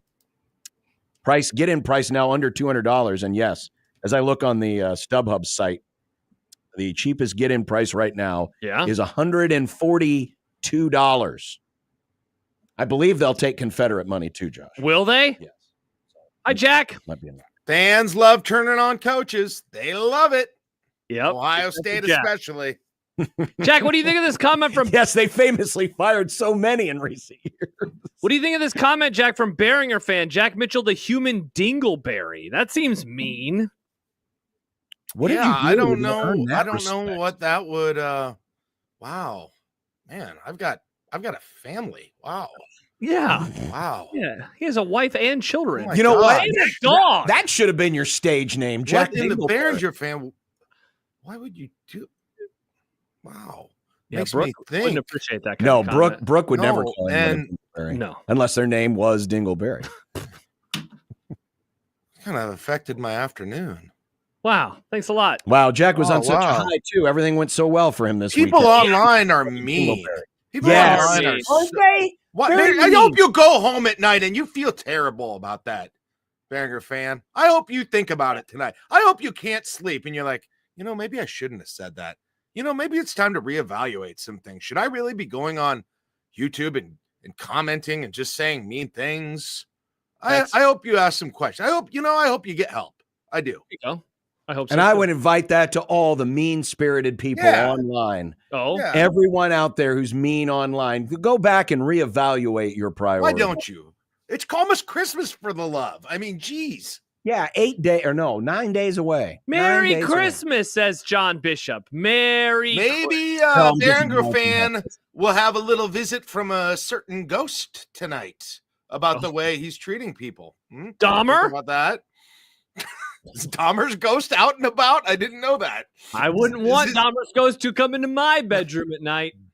Oh, he's not going to eat you Well, that's good. because the ghost can't. They're in a different plane. Go back in time and find out when you became an online troll, and like maybe they'll go back to elementary school and there'll be some kind of an incident, and maybe it involved being called a dingleberry at that time. And There was no online when you were a child. that's what I said. Maybe in elementary school, it was in person, right? Yes. They're going back. Yeah, I don't know how old Behringer fan is. You got in their face and you called them names. You didn't. Right. sit I just behind don't a know how keyboard old behind an the person anonymous name. Yeah. If you wasn't or she wasn't anonymous, I'd be able to tell maybe a little bit about them, but I can't. Yeah, indeed. It's not like there were people coming up to me anonymously calling themselves Randy Garcia fan and saying nasty I don't get that things. reference at all. He used to be a backup quarterback, just like Okay. Brooke Behringer was. Oh, Interesting. I actually didn't get that either. Yeah. And you know everything there is to know about Husker football, Jack. Maybe I should have Usually. said Jeff Quinn. There you go. I know It's Jeff. still Quinn. a little early for me. Yeah. Still a little early for me. No, it's but not. yeah. Nothing's too Kurt early for Dukes. you. Jack, do you know who Kurt Dukes is? I know. That I know. Now we're cooking. Kurt Dukes. Now we're cooking. Mhm. Weirdly, the oldest backup quarterback I could probably name is Cleet Blakeman, because that was right at the beginning of my fandom, oddly Oh. enough. It's a fun topic. The oldest Nebraska backup quarterback you can make. I honestly don't know. I named mine. Was Mike Grant before Tommy Frazier or before Brooke? Was Mike Grant the starter? Yes. Mike Grant was a Mike starter. got then replaced he by looked Tommy. Yes. So then he would have been a His backup. throne was usurped by young Tommy. That might be the young Thomas that of might, Frazier. I don't remember who Turner Gill's backup was. I don't know who Steve Taylor. Nate Mason. Steve Taylor. Wait. Was Jerry Godowski Steve Taylor's backup? Yes. Boom. There. That might be my answer. That Still might be one my- of the great mysteries. If Jerry Godowski had redshirted one, just redshirted, Oh, he would have been man. here for 2 years instead of just one. And Matt Rule was the coach. I mean, Man, he redshirted Riley Van Poppel. Can you imagine? He would have redshirted Godowski 2 years if he could. Imagine if he had the COVID year. Yeah. Imagine if there had been COVID in 1985. This would have changed everything. It really would have. No, we would have just called it the flu and just kept on with our lives. Just would have kept going. Yeah, would have kept been going. like, it's nothing. Hey, Jack. It's just a runny nose. People are wondering why you're out on the Thursday game at Arrowhead. You want to explain your point of view? Wondering that? Yeah, people are asking. They're saying, "What's up with Jack's opinion?" I've only expressed that opinion in very private locales. It's something, I don't know if I'm ready to bring that hot of a take. Have you brought in a private conversation on the air? Boy, that is really taking deeply held information. Just spilling the beans out over the public. Well played, John. That's funny. Why am I out on it? Because I would like to go to it and I can't because of why not work and. Listen, we're not getting into this on this station why I can't, but I can't. You went to the playoff baseball game. Okay, that's true. I would have to drive home in the middle of the night again, and I don't want to do that either. I would like to stay and enjoy a Kansas City weekend of barbecue and jazz music and Royals baseball, but I can't. So if they had it on a Saturday, which I know they can't. My opinion was I wish the game was on a Saturday instead of a Thursday, which is a very non-controversial opinion. I understand they have to do it on Thursday. That it's wildly not controversial. In fact, I think it's probably the norm opinion. Is probably the majority? Oh, that's a good poll question. I'll put out a poll question. Are you happy? Would you rather that the game against Cincinnati be on Thursday or Saturday? Okay, there we go. And keep in mind, it's a long weekend. They could have put it on Sunday. They could have put it on many days. They're literally designing a game by moving it to Kansas City where fans of Nebraska are encouraged to travel to it. But that is made more difficult by the fact that it's on a Thursday. We're doing the opposite of rocket science here. Well, but in fairness, it was announced on December 16th. There's a lot of time, and as we know, Nebraska fans don't need a whole lot of time to. I know, but everybody. Listen, there are some people who can't get work off on weekdays. Some who don't have vacation. The working man, John. I don't know if you'd know about that. I know about the working man. In fact, I just realized. How am I supposed to help Jack with the tailgate show? I'm not going to be able to go either. Oh, no, this is ruining Jack's life. Jack's whole life is ruined. Kids have school on that Friday, I'm sure. I think it's who cares about school? Hey, well, it's just, listen, it is, wow, what a wildly non-controversial position. I don't know. Honestly, almost a boring position to the fact I legit can't even believe we're talking about it. It's such an obvious, boring, non-controversial take. Thought it was a great topic. I thought you brought me on here for strong takes. You asked about just a boring take that I got. Oh, weekends are better than weeknights for games when you're traveling to it. Wow. Beringer fan did take a lot of starch out. Yeah, this is a dingleberry opinion, Jack. Is it? I hope. Here are the options. What am I missing? What am I missing? I don't get what I'm missing here. Nebraska's 2025 opener versus Cincinnati will be played at Arrowhead Stadium on the first Thursday of the college football season. Are you happy with this move? Just two options. Happy it's on a Thursday, or rather it was on Saturday. Anything else? Is that good? Is that an acceptable poll question? Yeah, that's fine. All right. Post. By the way, the other thing is, and listen, a little bit of this would go away if I could guarantee or be guaranteed that Nebraska would win the game. But you know what, guys? I'm a little tired of going into week 1 of the college football season, which is my probably favorite day of sports of the year, in a stupor of depression before the season ever starts. And I've done it 3 years in a row, not counting this year, and it was wonderful. Wait a minute. It was not 3 years in a row if it's counting this year. Not counting. No, I just said it was 3 years in a row prior to this, not counting this year. Oh. Illinois, week 0, right? Ireland. Do you remember? I'm not sure if you guys remember this. Nebraska went to Ireland and lost. Yeah. And then the Minnesota game in Mount Rushmore. That was 3 straight years I had to come into the first Saturday of the year, my favorite sports day of the year, depressed.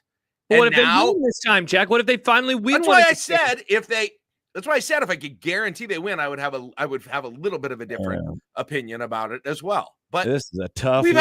We've had plenty of Thursday. We've had plenty of open week 0 or Thursday or before everyone else in the national stage games to start out the season. It's been bad memories for me. Guys, it's the same reason I don't like them to wear the surrender white. Bad memories. Sad.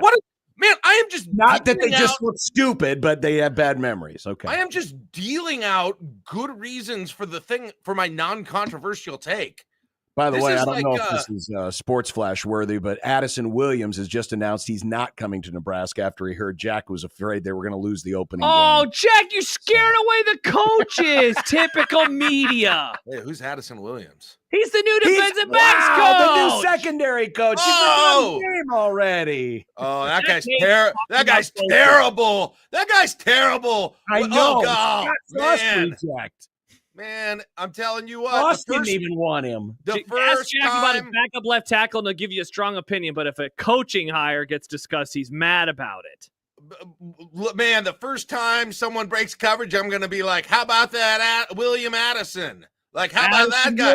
I don't like his coaching techniques.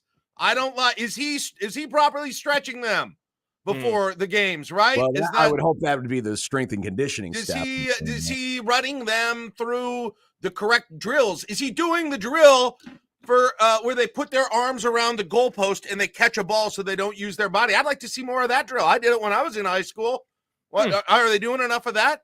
You know, what's William think about that? You know, it's that kind of thing.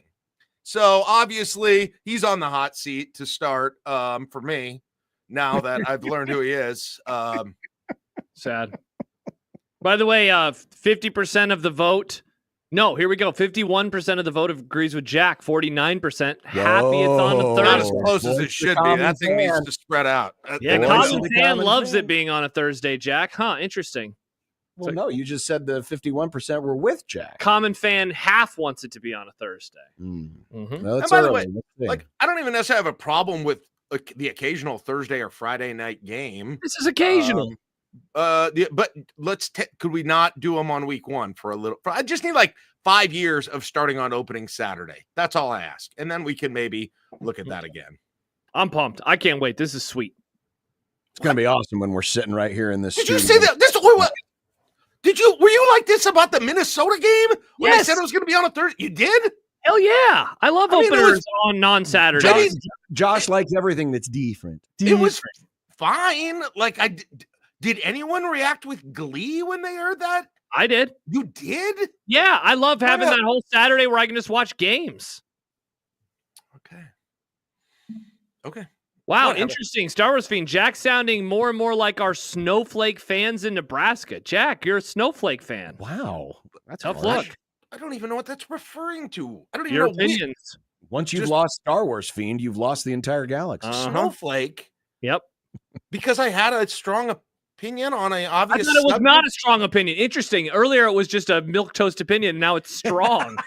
Very interesting. Well, I'm being pushed to defend it, and I'm successfully defending that. I don't have that jibes with me being a snowflake, who I understand a snowflake lays down, right? Because whenever they feel any opposition, they're too weak and lay down. I'm feeling the opposition. I'm adjusting rhetorically, and I'm pushing back. A snowflake would not do that.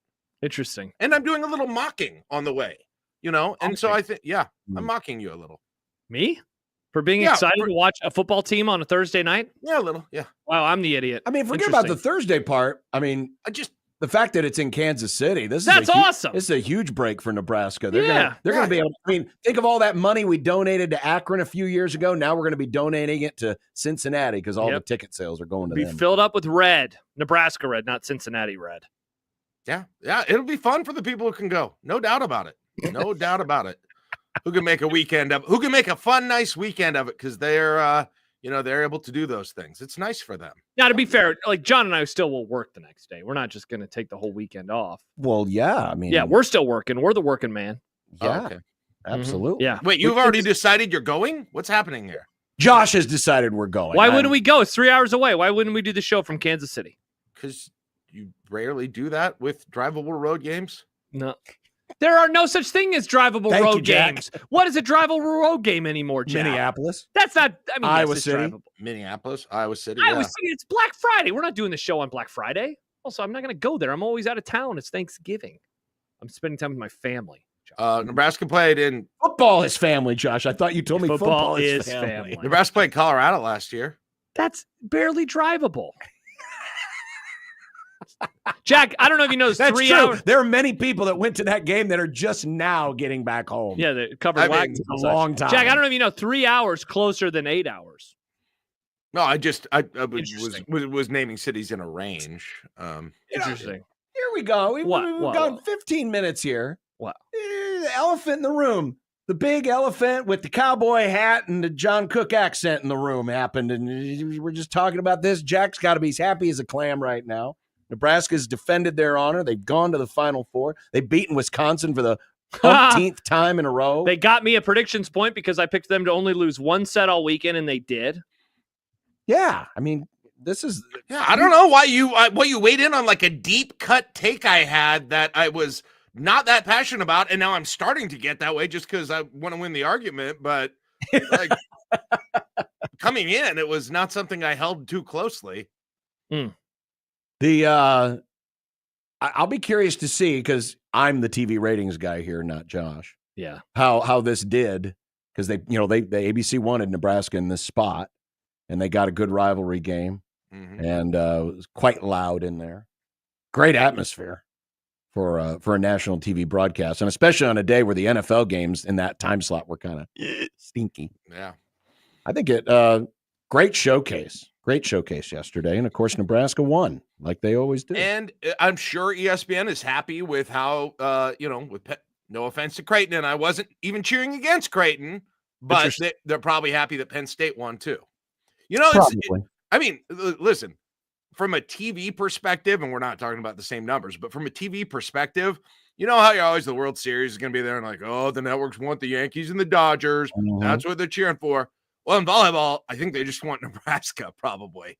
That's the first thing they want at this point. I would think so. And especially coming off of the last year plus of Volleyball Day, and then the documentary, which they'll probably re-air at various points. Stadium, the documentary, the features. And Jack, to echo what you just said and to prove your point even more, the fact that Nebraska is the second game, even though Louisville is there, like you never see a host team not play in the second game. I could not believe that when they announced the tip times and Nebraska says second. When does the first match start? It's like 5:30. Is it 5:30? Okay. Yeah. No, Nebraska volleyball is like, they're like the signature brand for the sport right now. They're like the Lakers, right? Or Duke basketball or whatever. Doesn't mean they win the national championship every year, but yeah, they're right now that's who they are relative to the sport, which is it's kind of fun. You become a villain pretty quickly. But it's fun if you're inside of it, actually. Definitely. Yeah, I mean, it has to feel kind of unusual, doesn't it? Because, usually football was once like that. I don't know if people know that. Once upon a time, they were. What? Yes, they were. Forget that.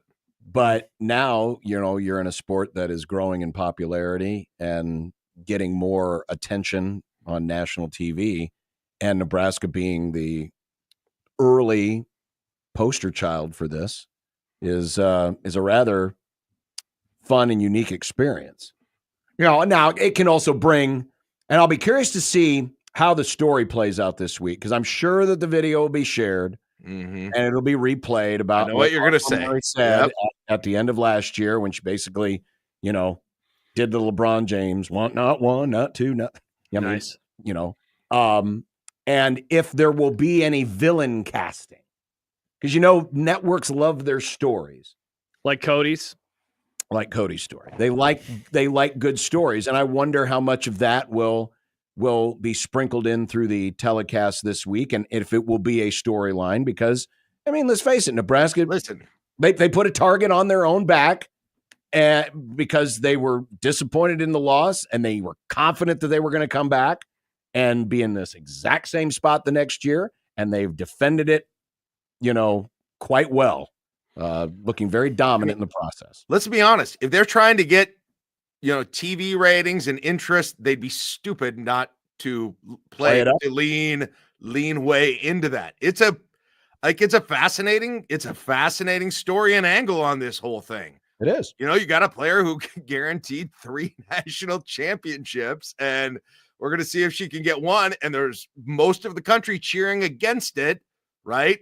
And hoping that when someone comes in cocky like that, they get they get what's coming to them. And I suppose it might have been spiced up a little more if Texas had come out of that region instead of Penn State. That's definitely true. But it wasn't necessarily even about Texas. No, it wasn't. It was after Texas. But yeah, I mean, the best, it'll be, especially the thing that'll set up best, John, if they're the virtual road team at Louisville and Louisville comes out. And you've got that storyline and the entire crowd sort of against that. And then, if she pulls it off, it's going to set up this whole thing next year then. Yeah. Where like one check mark, now going for the second check mark, Jack, do you think this year's team is better than last year's team was at this moment in time? Oh, man, that's a good question. I haven't ever thought about that. I'm trying to think exactly how they're.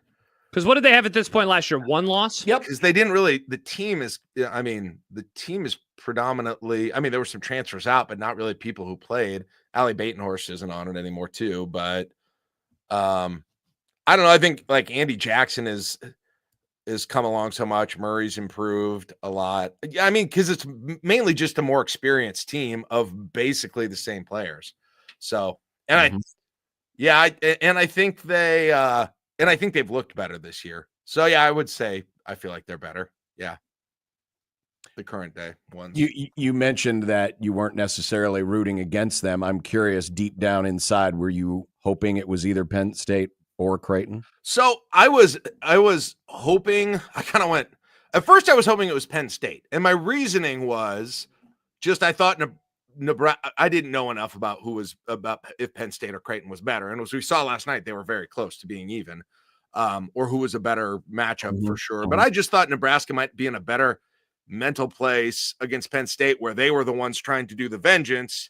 Yeah. And Creighton instead had this opportunity to do the thing they've been trying to do and gotten so close. Like at some point that's going to happen for Creighton. And like, and you didn't want it to happen here. For it to happen on that stage. Yeah. I didn't want that to happen on that stage. And, with how good that team is, that Creighton team, like I would favor Nebraska to win them, but they played and it was already once and it was very close. And Creighton's played every good team. They have 3 losses all to Final Four teams in 5 sets. So they're already really among the best 5 teams in the nation. And so like, I just felt if they or Penn State, if one isn't clearly better, then I think Nebraska's got a better mental situation a bit, because I think Penn State really kind of shot their shot in that home game they got. It was senior night, or it was their last home game. I don't know if it's technically senior night, but they also, you had 2 transfers out at Nebraska, I think, that really wanted to beat Nebraska. And they kind of got that. I don't know if they got it out of their system. This is the way I'm thinking about it anyways. Sure. So yeah, but then the game started, and I found myself cheering for Creighton in the game. Because I don't really like Penn State, don't really like Penn State. And then there were like all these, I thought it would be pretty cool to have two teams from Nebraska, because you would have had a situation where 2 of the 4 coaches hail from Nebraska, hail from a very small circle, actually, in Southeast Nebraska, and none of them coach Nebraska. Right. And you would have had 3 Norris kids. You would have had 3 Norris kids on 3 teams. Three of the 4 teams would have a kid who went to Norris. From tiny state of Nebraska. And as it stands, every team has a player from Nebraska. Even though that Penn State won. Because I didn't realize that they have a player from Alliance who had transferred from Iowa State. So every team has a player from Nebraska on the roster now. So that all would have been, I thought that would have been cool. And like I've said, I think I said this to you guys last week. Like I think Kristen Bernthal Booth is, really incredibly impressive coach. I think Nebraska, when they eventually make a change, should consider her. I think they should give her serious consideration. And she's a Lincoln East Spartan. We don't hold that against her. By the way, I had no idea, and now I'm realizing the Wikipedia links to a Mitch Sherman story. I had no idea that Joe Juravicius lives in Lincoln. Yeah. Idea he's going to move now. His daughter went to his because she's at Penn State now. His younger daughter finished the semester of high school playing volleyball at Lincoln Lutheran. Okay, so he stayed with her. She's going to go. she's transferring. She's going to Penn State at semester. Dude, when they showed him last night and he's like biting his, he was just a nervous ball of energy. It was great. And he's got a cabin or something. He likes, he does hunting and outdoors stuff. But isn't it crazy? I still thought it was crazy that Joe Juravicius, about as Penn State-y of a Penn State player that you could have gotten, had a daughter who, and Penn State's a volleyball power and didn't go there and came to their rival, Nebraska. You can imagine the scenario in a different sport, right? So that was crazy to me. So then to see him at all the Penn State, you're going to see so much of him. On Thursday night. Remember how much they showed Jermaine O'Neal? You maybe don't. When Nebraska played Texas, they were constantly showing Jermaine O'Neal, whose daughter played for Texas. No, this was she still on the team last year? Yeah, maybe it was. I'm thinking particularly of the game Nebraska beat them in Austin. Yeah, they were going to find him all of the time. We need to do like some research on how many football players have sired daughters who are volleyball players. Well, it's basketball more. It's NBA because basketball too. Stanford had Tim Duncan's daughter, Harold Miner's daughter. Yeah, both were on it. And then you had Jermaine O'Neal's daughter as well. Alex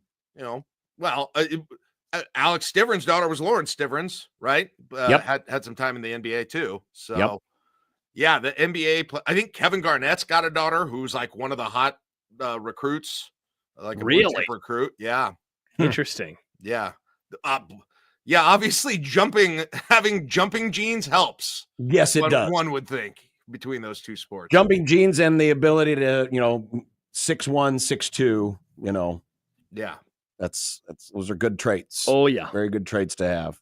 Either way, it was yesterday was a thrilling day. Wish it could have gone a little differently for Creighton, but Nebraska's back, folks. And Thursday night.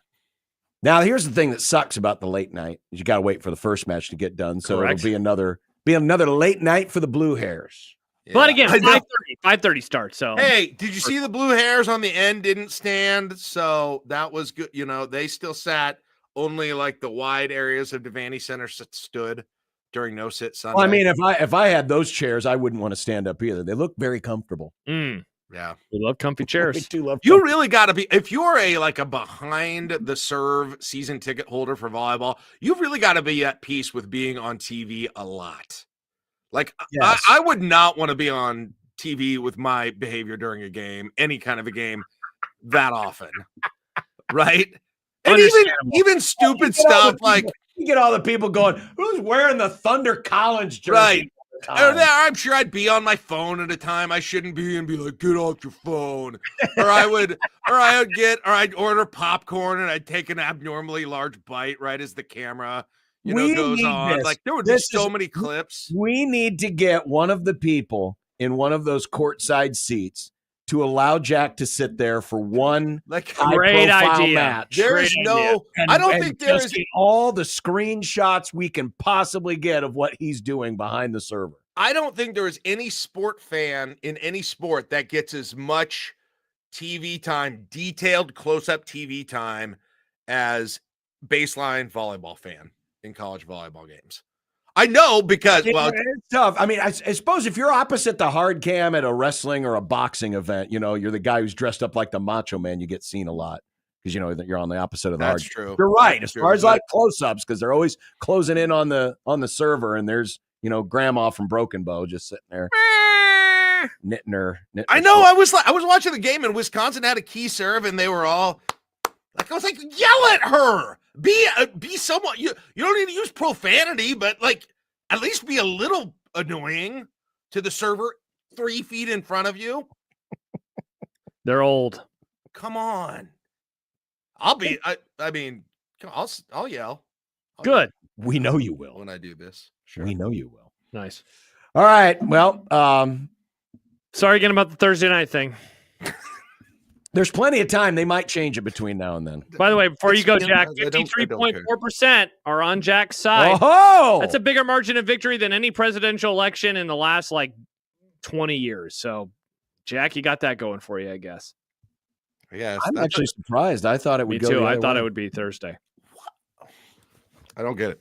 I'm not saying I'm disagreeing or agreeing with No, you. I just don't understand why there was this perception. It's a weird perception, but okay. YouTube user says, thank you guys for this great segment, and thank you for not mentioning the Boston College once. Boston College, I don't believe it. Yeah, we didn't even get to preview the game. Oh, no, wait, Was that sarcastic? Did they want to know about Boston College? No, I don't think one so. wants to know about And this Boston is our College. last time talking to Jack before the game. Jack, Oh, fine. I didn't get to give my breakdown. Yeah, give us your 2-second take.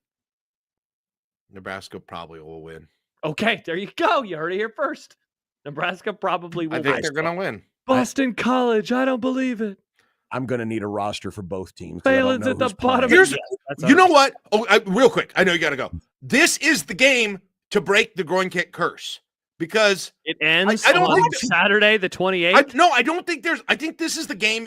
I need it to be close. I need them to have a final 2 minutes score or stop or both because I don't think there's enough pressure in the game for it to affect them. And That's a then when great they idea. do it, they'll know they can do it. John, How can you've there always be any pressure? It's a damn exhibition. John has I always just said said. if Nebraska Good basketball Lord. wins their first tournament game in the play-in game that it counts, this would count to end the groin kicks. I thought the groin kicks ended like 2 games ago or No, something. remember then they lost to I Iowa.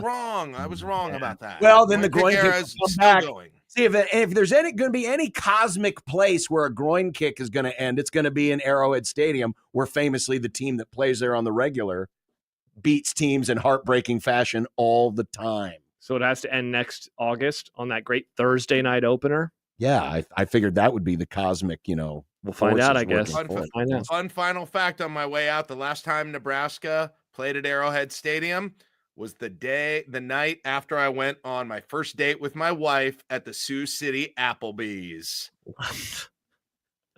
And Jack was eating good in the neighborhood. Nice.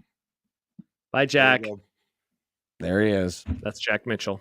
We'll be back. Mitch Sherman still to come, and a little more on the volleyball from last night as well as we continue 1620 The Zone. But right now, if you're looking for a way to support your favorite school without breaking the bank, we talk all the time on this radio program about NIL. Well, here's a chance with On the Line. They've got the solution for you, as On the Line is partnered with a number of different schools, including the 3 biggies right here in Nebraska. We're talking Creighton, Omaha, Nebraska. On the Line, and your contributions can help recruit and retain the best student athletes in the nation. Here's how it works. If you visit athleticsontheline.com, pick your favorite school, and then pick a measurable metric. Some people commonly just use wins. Some folks like to use points. Whatever the case may be, you attach a dollar figure to it, and for every one of those metrics that your team hits, that becomes your donation towards your favorite school's NIL fund to help retain and recruit the best student athletes. So it's gamifying your giving. It's a fun new way to do it. And when your team wins, they win twice by your generous donation. Find out more by signing up today at athleticsontheline.com. That's athleticsontheline.com.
Welcome back to the Grum.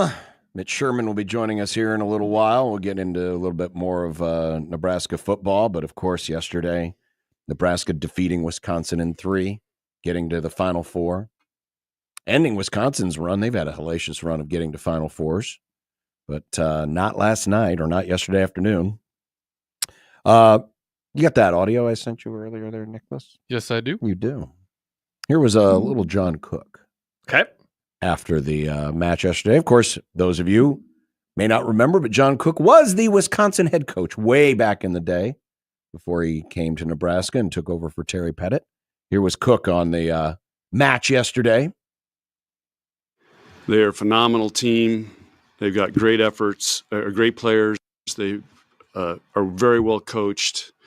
And we had to play our best match of the year to win this match today. And so much respect for the Badgers. And I asked our team, and I told them that we were going to have to really max it out today. And they responded and did a great job. And even though a few times it wasn't going really well, they just stayed with it and found ways to win. And the other thing is I asked our crowd to will us, and I'm not sure I've heard the Devaney this loud for this long, every point.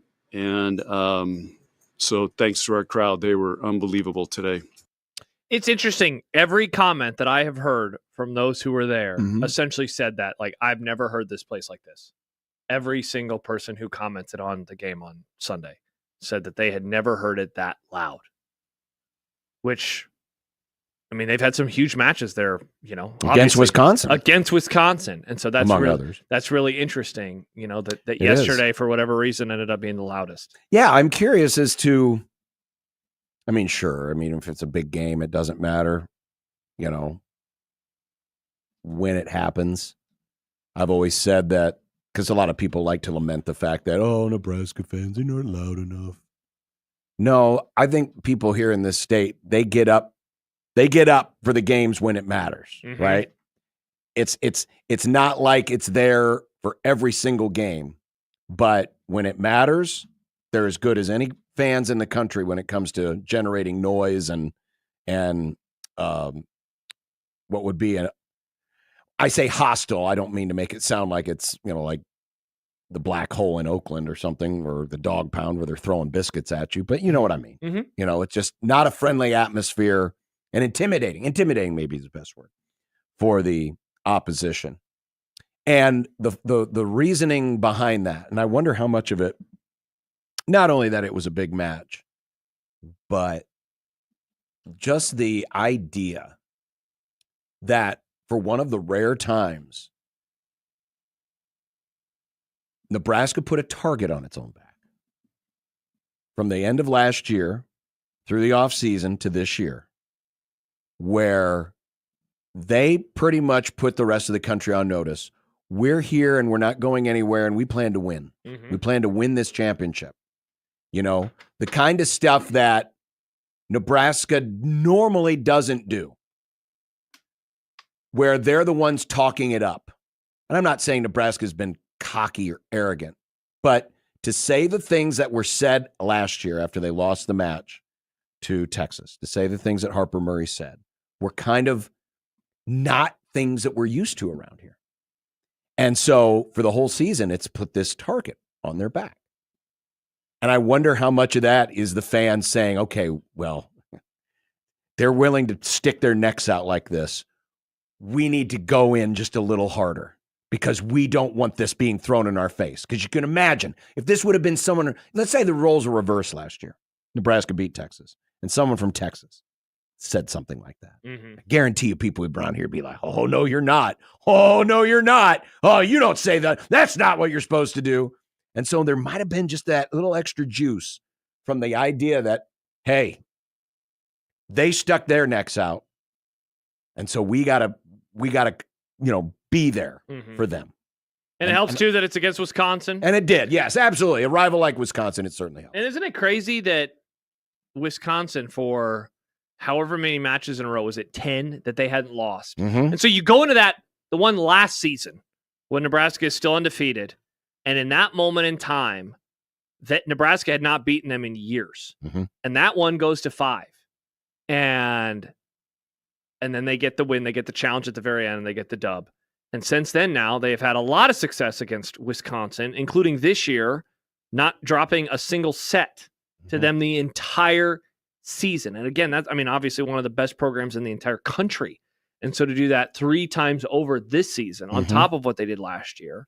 And yeah, I have to imagine that the end of the season and what Harper Murray said played a part, you know, and that this team, it's a proud program. It's a proud university. It's a proud fan base trying to get that, you know, I don't want to say elusive national championship, but it's been a little bit, right? They're waiting for another one of the national championships. And to get, I mean, to do what they have done now in the tournament in just such dominating fashion, to do what they did versus Wisconsin yesterday in such dominating fashion. And now, you know, to think back to essentially a year ago and that press conference and everything that has happened since then, a lot of it with Harper herself. And then the documentary comes out and then the regular season is played. And they're not at the exact same moment, but they're 1 win away from getting back to that exact same moment in time. It's been an incredible run. Speaking of having that target on their back, Lexi Rodriguez and Harper Murray were also in on the podium, and here's what they had to say after yesterday. From the beginning of the year, like, it was definitely something we had to kind of challenge ourselves with, is finding a way to let go of like last year and let go of all the pressures and just have a clean slate from the start. And obviously we've had a goal to get back to the Final Four. And I mean, we achieved that goal, but the job's not done. And I think just having that same mentality of like the next point, the next match, taking what's right in front of us and just going with that will help us a lot. Yeah, I mean, the expectation here is to make it to a national championship. So I think with that, it comes a lot of pressure. But at the same time, we like to tell each other that we're playing for each other. And I think that's what keeps us balanced and calm, because we're always going to have pressure when you play in a program like this. But I think it's about just playing for each other and not listening to outside noise, just because it's an expectation here and we know that, but it's still a lot of pressure. So just staying focused on us and not what's around us. I thought the first part of the answer was interesting because it was an acknowledgement from Lexi Rodriguez about the pressure last year. And I still, you know, we talked about it ahead of Volleyball Day, and then we talked about it after Volleyball Day. And then they were undefeated for so long. Like, there's always pressure at this program, right? Like, it is totally a championship or bust kind of mindset now with Nebraska volleyball. So I wonder if last year, though, it was actually ramped up even more because of all of that. And certainly in any sport, if you have a team that is undefeated, and it's a sport where undefeated teams, like, you don't really get a whole lot of them, if any, you know, like in the NFL, the Chiefs are always expected to win the Super Bowl. But when they're undefeated for a long time, it does start to add the pressure. I do wonder if ultimately, I mean, that championship game went sideways on them so fast a year ago. Yeah, it did. And they lost the 3 sets, and it was the great season was suddenly done, and they weren't even undefeated anymore going into that. They'd already lost. This year doesn't seem like the pressure is there. And maybe it helps that you get a loss, early September. I mean, it happened so long ago now that conversation then suddenly goes away. All right, you don't have to worry about being an undefeated team anymore. And then you just play. And I mean, the matches with Wisconsin last year were way tougher than the matches with Wisconsin have been this year. The NCAA tournament last year. So, like, I don't know. I'm to this point now, and I'm wondering, like, are we about to just see them mow through, you know, Penn State and then whomever they get in the national championship game, you know, on Thursday and then potentially on Sunday? Like, I'm wondering if that is very much on the table for them, just given how they're talking and obviously how they're playing as well. I don't know. I mean, I'm going to assume no, just because, you know, Penn State obviously has some experience on them, but it's hard not to look at them right now and think that they couldn't go to Louisville and win 6 straight and just be done with it. Yeah, for sure. Because they're playing that well right now. Yeah. But we'll see. We'll see. And then on the other side of the ladder, of course, Creighton had their first opportunity for a Final Four, and it came up short. And it just, man, when you're playing from behind like that, and unfortunately it's kind of been the pattern. Creighton, I don't think, has lost a 4th set this year, but unfortunately it got to 5, and they fell behind early, and that's when you thought, oh, man, they needed that run. They needed that early run, and it just never came. And Penn State prevailed, ending what was, you know, not only just a great season, but this group of seniors who have been there through a lot and have won a lot. And this was kind of looked at as, man, this is the chance. This Yeah. is the chance. And like right here. what they did on Friday. Yeah. You know, they won the match 3-1. But I mean, given how much they dominated set one, it was almost like they won 4 sets. Because they did not trail until it was 25-24, and then they lost that set. And then they just run through Texas the rest of the way. And yesterday was the first time, you know, I mean, really in months now for them where it was like, ooh, this is difficult. Yeah. You know, they lose the first set. They answer very, very strongly. But yeah, you say it. That 5th set starts, like you get to that moment. And you don't want to say it's over early, but I mean, you're behind by so many that it's just like, crap, are they going to be able to even make this interesting at the end? Here was Kirsten Bernthal Booth after last night. It's hard for me to put into words with these two and our senior group. God, they're just the best women. I mean, I love them like my daughters. I mean, the stuff they talk about with this team is so real. They are selfless. You know, we talk about what's wrong with college athletics. These guys are what's right about college athletics. They're student athletes. They're wonderful humans. Yeah, I'm just sad I don't get to coach them and the other seniors longer. Matt DeMarinis, who we had on last week, White and Blue Review, has been covering this program for a while now, and he said he can count on one hand the number of times that Kirsten has been brought to emotion like that. Yeah. And obviously last night was one of them. When you're talking about people like Kendra Waite and like Norris, these seniors who have been there through the battles and gave so much. And we've had a chance to talk with them and others on our 1620 The Jays podcast. And the incredible part is you got a couple kids right now. They're going through nursing school right now. And if those of you have never been through nursing school, I'm guessing most of you, yeah, there's some weird hours. Yeah. Especially when you get to this stage, when you're towards the end of the college part of it, where as an intern, you work a lot of shifts. You work a lot of late shifts, and it can mess with your practice schedule and everything else, and how you can play at this level of athletics and yet do all of those things. Talk about time management. I was going to say there's not enough hours in the day. There aren't. I think we all feel that way, right? Like with what we're balancing. And then it's like to think about, I mean, school, I was just thinking about school and athletics in general. Like that's pretty crazy to think about nursing school and athletics. I don't even know, how that's possible. I loved what she said there at the end. She's sad that she doesn't get to coach him anymore. And that's always, I think, the hardest part about a season coming to an end like this, especially if you're within the program like she is, or if you're just a fan, where it's like, a lot of it comes down to, I just want to watch my team. I like my team. I like these players. I like the story of this group. And this group has had quite the story and quite the run. And to get that close to their first ever Final Four, everything that it could have represented, it's obviously tough. We'll end on this, and then Mitch Sherman's going to join us. But here was Norris after the match last night, talking about this group. I guess looking back, I just think it's so cool that, like, I was literally like 15. I don't know how old I was. I didn't know what I was getting myself into. And just like looking back at how the Lord like so specifically picks all these people to come here is so cool.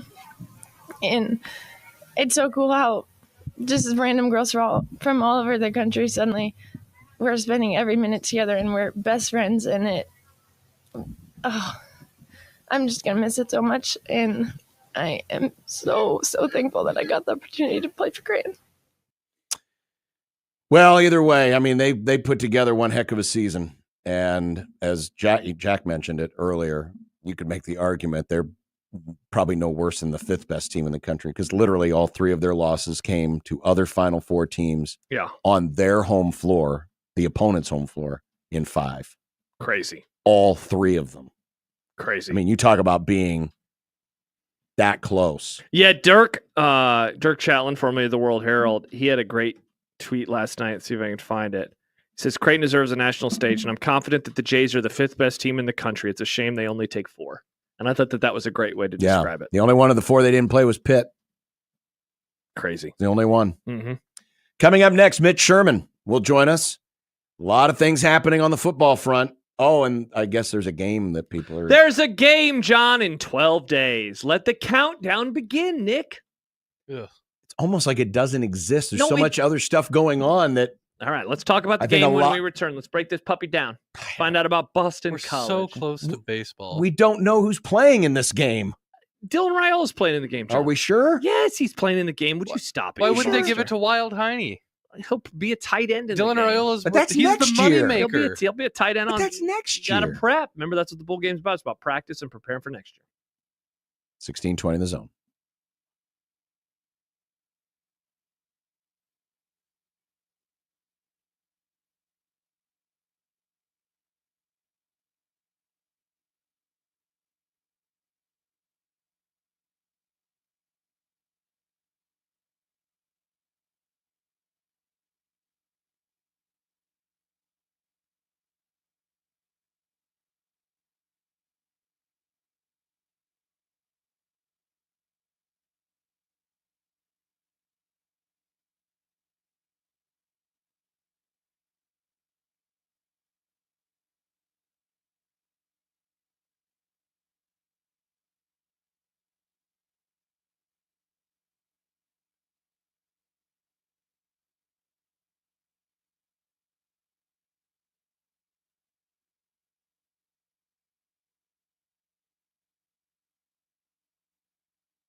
Mitch Sherman of The Athletic joining us.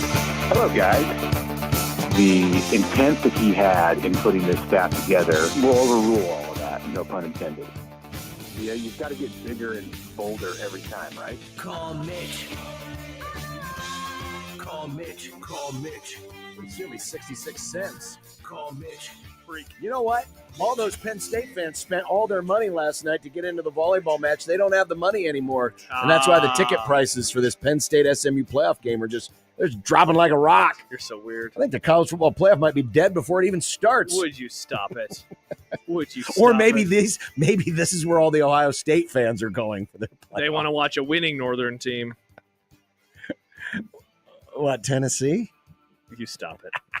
Mitch Sherman of The Athletic joins us on the 42 Degrees of Source hotline.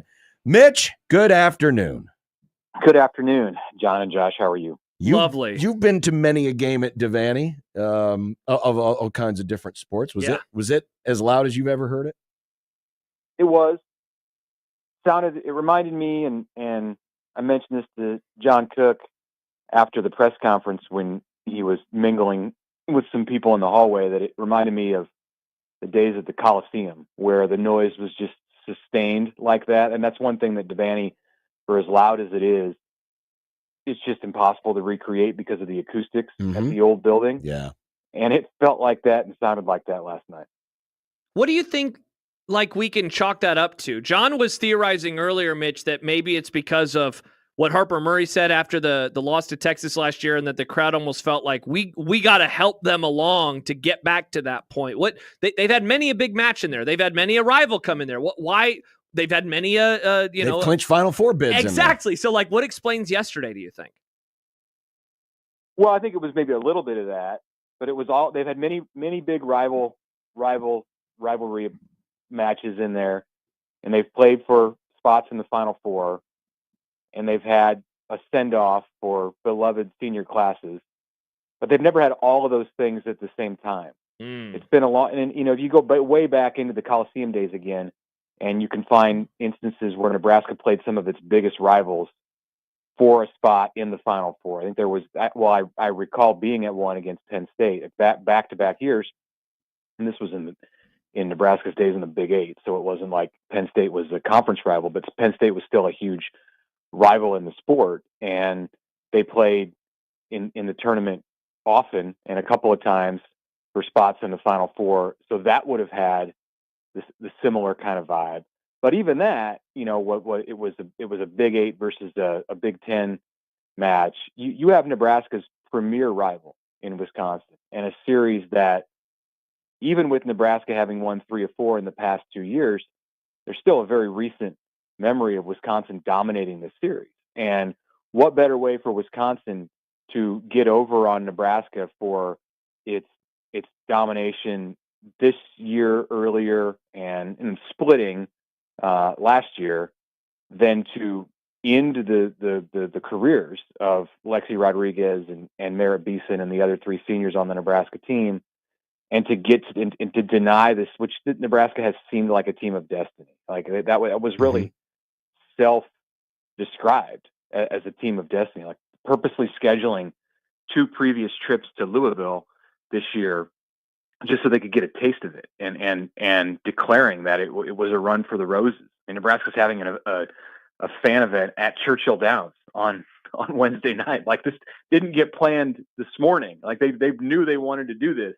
Yeah, I don't know if you can reserve that space on 12 hours notice.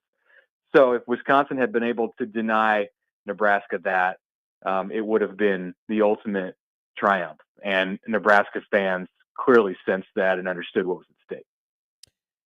I've seen this opinion. I've seen it opined in women's basketball, and then I'm starting to see it a little bit in volleyball as these sports grow in popularity. Obviously, in the men's tournament, the games are all played at neutral sites, right? And by the time we get to this round, John, I like what you're doing here. But there are folks who wonder if they need to think about the same thing for volleyball, where this round would have been held never mind. at a regional site. I would do the other thing. I would play more stuff on campus. I love on campus. campus. I know you would, but Yeah. I'm seeing this and I'm hearing this opinion. I'm curious. Is that a show of progress as a sport is growing, or is that taking away from atmospheres like we got yesterday, not only here, but at Penn State and other places? Well, if you put Nebraska in a regional in Omaha or Kansas City, you would still get, it wouldn't be like Devaney yesterday, but you would still get a huge turnout and a massive crowd. Yes. And a huge home court advantage, much like, Duke or North Carolina gets in Greensboro or Charlotte. But you notice that all four of the home teams, the number one seeds, they all won, which isn't usually the case, but that was the case this weekend where Pitt, Louisville, Nebraska, Penn State all win. So, I mean, from that standpoint, are you creating too big of a home court advantage here by giving them the host ability for the top seeds? Nebraska, and you can maybe say this about Wisconsin. They're the only programs out there that can take a crowd on the road and create the kind of environment you would want to have in a neutral site. So volleyball has made tremendous growth, but I don't think we're to the place where you want to take away the environment that we saw in Lincoln yesterday or any of the home sites, because they were all good. I mean, even watching Pitt and Louisville, it wasn't like the Devaney Center, but they were outstanding crowds, and clearly they helped the home teams get through. But that's the reward that you get for earning a top seed.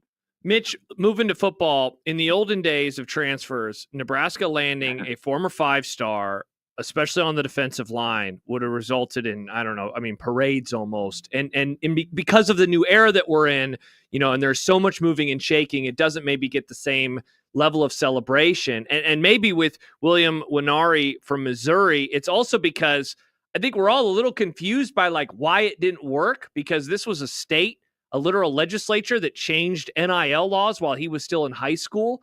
And then a year, after his first season, he decides to leave. What do we know about why it didn't work there, and maybe why, this could end up benefiting Nebraska in a pretty big way? Well, the first part of that, I think we will get to that place where this receives a ton of hype. There's just so much going on right now. If Williams Nwaneri had been if it was a year earlier and he had been a 5-star high school recruit who signed with Nebraska, much like Dylan Raiola did a year ago, and they're in the same class, then I think you would have had the weeks and weeks of hype leading up to his signing. Or even if it had been a late decision, there would have been a lot of hype about it around signing day. It's different with transfers because it's just such a rushed marriage that once you get somebody like that, and as great as it is for Nebraska fans, it's on to the next. Okay, Nebraska needs to get 15 transfers here in this cycle. So there's one. Okay, what's going to be next? Are they going after this receiver? Are they going after this offensive lineman? How are they going to fix the special teams? So clearly you did something great at the pass rusher spot, but that's it's a big piece, but a small part of the equation in totality. So I think that's part of it. The first part of your question. The second part, I think it's just as simple as the fact that Missouri had players at those spots, and he came in as a guy who, despite being 6'7" and 260 pounds, was going to need some time. Now, was it a misstep by Mizzou to just expect, because he's the home state kid and he was getting paid a lot and had the ability to earn money as a high school player because the state law was changed, to just assume that you didn't have to do anything extra to keep him happy other than to just fulfill the initial obligations? I mean, that's not the case. And we've seen that. We've seen it in football. We've seen it in other sports. I mean, Nebraska and Penn State are going to play, and let's bring it back to volleyball. Nebraska and Penn State are going to play in volleyball again on Thursday in Louisville. And there's a player in the volleyball world like Williams Nwaneri, Caroline Juravicius, who a year ago was at Nebraska and redshirted, and that's enough. Okay, you're going to redshirt me? I'm out. And I think that's kind of the mentality of players, especially top recruits who are coming out of high school. They want to play, and they expect to play. And it doesn't matter, if you pay them big NIL or whatever might be the case that was promised and given to Nwaneri at Mizzou this year. You got to find ways to get them on the field, and with the 105-man roster, that's even more going to be more emphasized and magnified in 2025 and beyond. So Mizzou has it to do all over again. They probably play him more than the I don't know, it was a very small number of reps that he got. Get on with his career so he can start moving toward the NFL. Mitch Sherman of The Athletic joining us here on Unsportsmanlike Conduct. There's a lot of different ways you can look at the Addison Williams reported hire as Nebraska's secondary coach. Obviously, you've got a former sitting defensive coordinator, so you've got another guy with that level of experience coming in. But then you also have the fact that this is someone that could have been on Scott Frost's first staff back at UCF, but decided not to keep him around. I'm curious how you see this particular move as John Butler now makes this shift to being the full-time DC. Well, it's such an interesting dynamic that Nebraska is now building on the defensive side. You've got more coaches, fewer players, and more coaches. So Nebraska lost 2 and so far has added 4. I think that they're done on the defensive side. I don't think they're done at other parts of the coaching staff and making adjustments. But defensively now, this is a full group, and I wonder, like, how does it all work? How does it all come together? Because there were some issues in this last season with the way that Tony White had to mesh things, and part of that was a result of John Butler coming in as late as he did, and so that's a benefit that Butler now, as the coordinator, it's a benefit that he has over what Tony White had to manage a year ago, because all the pieces are in place on a defensive coaching staff, before the bowl game, but you get into the off season after next Saturday, and they should be able to make it mesh. Like, they have plenty of months to sit around and talk about what their defensive philosophies are and how to make it work. Addison Williams will bring the mind of a defensive coordinator into those coaches meetings, and John Butler clearly has the mind of a defensive coordinator. He is the defensive coordinator, and you have a coach coming from the NFL and Terry Braden. Then you have Phil Snow, who might be the key to the whole thing. Like, I think he can be kind of the elder. This is probably what Matt Rule has in mind. He can be the elder statesman. He can be the one who's a sounding board. He can be the one who helps marry everything and make it all work. Like, okay, Williams, you're bringing this to the table. Butler, you've got these ideas.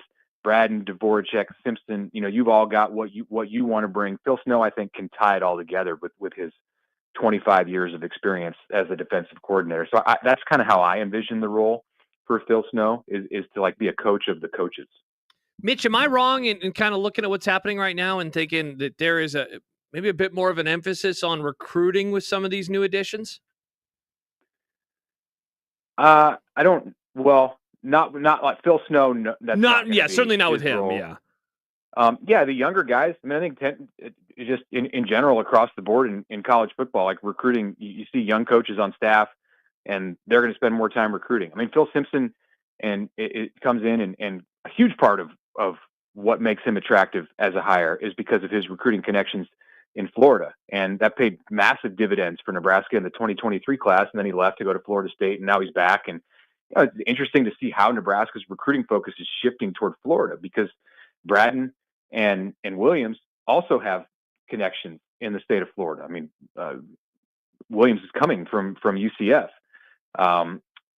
So yeah, those young guys, and Dvorak is a young guy. They're going to be heavily involved in recruiting.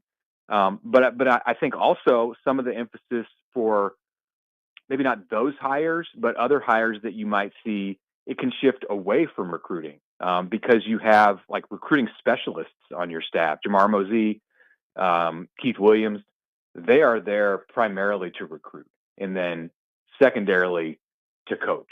So that you can only have 10 on the road at a time in recruiting until they change that rule too and say it's just unlimited, which I don't know if that's coming, but everything else is unlimited at this point. That's true. So you might as well just allow 20 coaches to go on the road and recruit and get into an arms race there. Right now it's still 10. You can have 10 on the road. And so they're going to be, Nebraska has more than 10 coaches, quite a bit more than 10 coaches on staff. So there will be coaches who sit at home and don't recruit. But I think when you see hires made with some of these young coaches, you can expect that there's going to be a lot of recruiting done by them. We are 12 days out from the bowl game, though. I mean, with all the news that's been happening, it's almost like this has taken a back seat to everything that's gone on. How much will the result of this bowl game mean in the greater picture? Well, there's a big difference where there's a difference, maybe not big, but there's a difference between 7-6 and 6-7. I think having a winning season is something that they would really like to be able to build on going into January, and it's something that can help move the program forward. But yeah, I mean, the reality of it is it going to change how things feel going into 2025? Is it going to change any outcomes of any games down the road? No. I think it's more about creating some level of experience and confidence for some of the younger players who are going to be asked to take on bigger roles in this game because of players who have left to go to the transfer portal, especially on the defensive side. I mean, look at Keona Davis, and he jumps to mind. With Jamari Butler gone, with James Williams gone, he's going to play more probably in this game than he has in any game this year, and he's a big part of Nebraska's plans in 2025. So this is an opportunity. Sometimes you take a young player who plays 6 or 7 reps a game, and you say, okay, now you're going to play 40, and he has a much better idea going through January, February, into the summer about what it takes and what he needs to do to get himself ready to play the next season. And I think that's where you can see this game have an impact. And then the what's important, another thing that's important to Matt Rule is to send his seniors out on a high note, to send out guys like Ty Robinson and Nash Upmaker and Isaac Gifford, Deshaun Singleton, Ramir Johnson, send them out on a note that where they can feel good about the way that their careers ended. Mitch, I wanted to ask you about the college football calendar because, I think all of us had kind of been curious about the expanded playoff and what was going to happen. And this weekend was filled with news, whether it's Marshall opting out of a bowl game straight up, not because of COVID, unlike a few years ago. And then I think the Penn State news was probably maybe the bigger shoe to drop, in that their backup quarterback, who is still heavily involved in their offense, also announced that he was entering the portal. And there's a million comparisons to free agency in the NFL or these other sports. The difference, of course, is that there are literal academic calendars that others, that professional sports don't have to deal with. Like, what is the fix to all of this? Because there is early signing period. There is portal entries. Like, this can't keep happening. And that's not even mentioning that players, are essentially 1-year rentals every single year. Where do we think that this is going in the years to come? I don't know. That's a hard thing to tackle in just right here. I mean, clearly it needs to be fixed. Some things need to be fixed. You're not going to get a perfect system. I don't know what they can do. I mean, you can pick out ideas and say the portal should not be an option, should not be open for teams that are still playing. Like, if it's a bowl game, if it's the CFP, there's got to be a way to stop this roster reduction, the exodus from rosters for teams that still have games to play. And I know the portal remains open for 5 days after these players play their final game. So for Penn State, that could be January 20th, or it could be Saturday. And if you're their backup quarterback and you want to find the right destination, the right fit, I totally understand why he feels the urgency and feels the need to go in the portal now. All you have to do is flip on social media and see this player committing. Those are all spots that could have gone to him. So do you sit around and wait and make it through a game that you might get in, you might not get in, you're probably not going to play a big role in, and then if your team wins, you've got another one coming up? Or do you just rip off the Band-Aid and say, I'm sorry, I got to go, I got to look out for myself? Like, it's completely understandable why he and others are choosing to do what they're doing, and it's just not a system that works. But I'm not telling you anything you don't know. I don't know how to fix it. I don't know what the answer is. If you move the whole thing back, it screws up quite a bit for all of those players who aren't in bowl games and want to get on with the next chapter. And like you said, there's semesters, spring, winter, whatever semesters of classes that start in January, and these players want to be at their next destination by the time that happens, so they can get started and go through spring practice and be on the map to play in 2025. So I don't know. It's not good as it is, and I'm sure there's a compromise or an answer out there somewhere that's going to make it better. It's not going to stay this way entirely. There will be adjustments, but I don't know what they're going to be. It is a stupid sport. I mean, it is. I mean, just the lack of rules. We went from a bunch of rules to a lack of rules in that quick. Mm-hmm. Stupid, but never boring. Never boring. No, it is never boring. But then again, they probably said the same thing about the Old West. When people were getting shot playing cards all the time. They did. That's about the only thing that hasn't happened yet, is no one's getting shot playing cards. Well, knock on wood. Knock on wood. Yeah.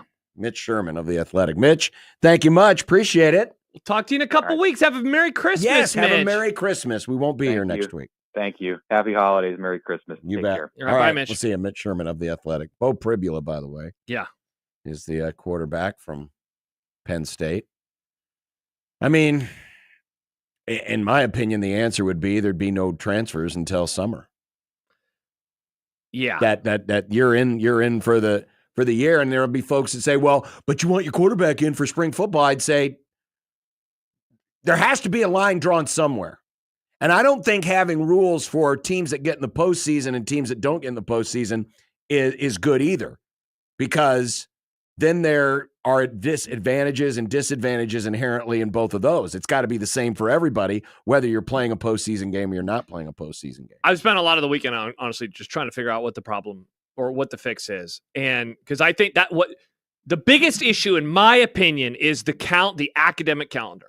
And you cannot work around that, because you and I were both in school. Pesky academics. There is a certain moment in time where you are unable to add a class. You cannot join a class. I think it's, when I was in school, it's probably 3 weeks in. Yep. Because there's already been enough classes, right? There have been a certain amount of hours that are Yep. suddenly already behind you. So you can't do that. You can't have somebody transfer in the middle of spring ball because it's not going their way, And so I think that you are right. I think that is actually the answer. I think the answer is that when you sign up, it's like, how we have, what do they call them? The year calendar. What do they call it? The sports calendar, whatever it is for like, hey, today is the new day of the next year's calendar for the NFL, March, whatever. I think that I think does solve this problem. It is really, it's dumb that this player, and this is not me hating the player. This is hating the game. This is that he wants to go somewhere where he's going to have an opportunity to start. Just like, look, John, there are NFL quarterbacks who are on rosters right now. Hell, one of them might be leading the 11-2 Minnesota Vikings tonight, who will not be on their rosters next year. But you know what? He doesn't leave now, and he certainly doesn't leave when the playoffs start. No. He leaves after the season finishes. Because there's an organized calendar. And so that, and again, the academic piece is a large issue for at least why players feel like they have to leave now, because they do feel like, I got to get going with spring ball.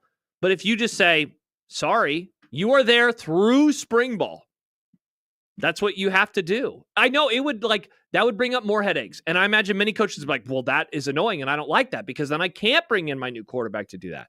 But it does solve the problem of players opting out in the playoff. Like, this isn't what you want. These are the most important games of the season. You don't want this. They use him. This isn't I'm trying to think of let's say Nebraska's in the playoff. No offense to Daniel Kalen, but Kalen leaves. It's like, okay, oh well. This wouldn't be that. This would be if Harburg left. I was like, oh God, but they actually use Heinrich Harburg. It's frustrating. It's obviously frustrating, and there will be a fix. That we're not going to be living in this world forever. But the problem is, the fix isn't going to. It might fix this issue, but it will cause other ones. Like what? I don't know. I don't know what the fix is, but it will cause other. I mean, the only way to fix this is to truly fix the whole thing. Sure. The whole thing. But you can't. And that's the scholarship contract, and that's making them employees and all of the other stuff. That's really the only way you're going to fix this. Because again, no matter what you do, someone's going to say, well, but I want my quarterback in the spring. Well, guess what? You can't have him in the spring. Yeah. But then people will say, well, and then issue of, the kid wanting to get on with his life and knowing, let's say you're this player. Yeah. And after this season ends, I'm not sticking around here. Yeah. But yet you're stuck there. Yeah, are you through even this wanting to whole do practice? You're worried about getting injured. Exactly. So honestly, the fix is a greater fix that needs to happen. This calendar issue is just, one of the many different tentacles that have been spawned from this crazy disease that we've created for ourselves in college athletics. You know what the other fix would nice. There we go, Matt Rule. You know what the other fix would be? If you're moving the season up. And so instead of having 4 rounds of playoffs after December 16th, you're coming to a close of the playoff and the season is ending around. So are you going to start in August 1st? I mean, I'm just throwing out ideas. I'm trying to find ideas. He's just asking questions. I'm just trying to find ideas. Jordan writes, it will probably take the athletic department separating themselves from the schools to fix the scheduling issue. Yeah, when they become influencers. That's how you fix it. Nick, that'll fix it. Then they won't leave because they won't go to school anymore.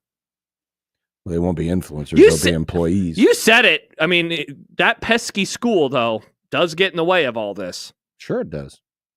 Mm-hmm.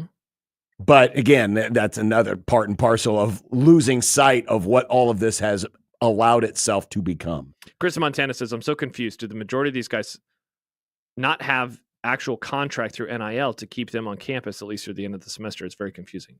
My guess would be no. Otherwise, they wouldn't leave, or they're just forfeiting the, whatever money is promised. It depends on what the nature of their NIL deal is, and we don't know those things. Those things are kept private.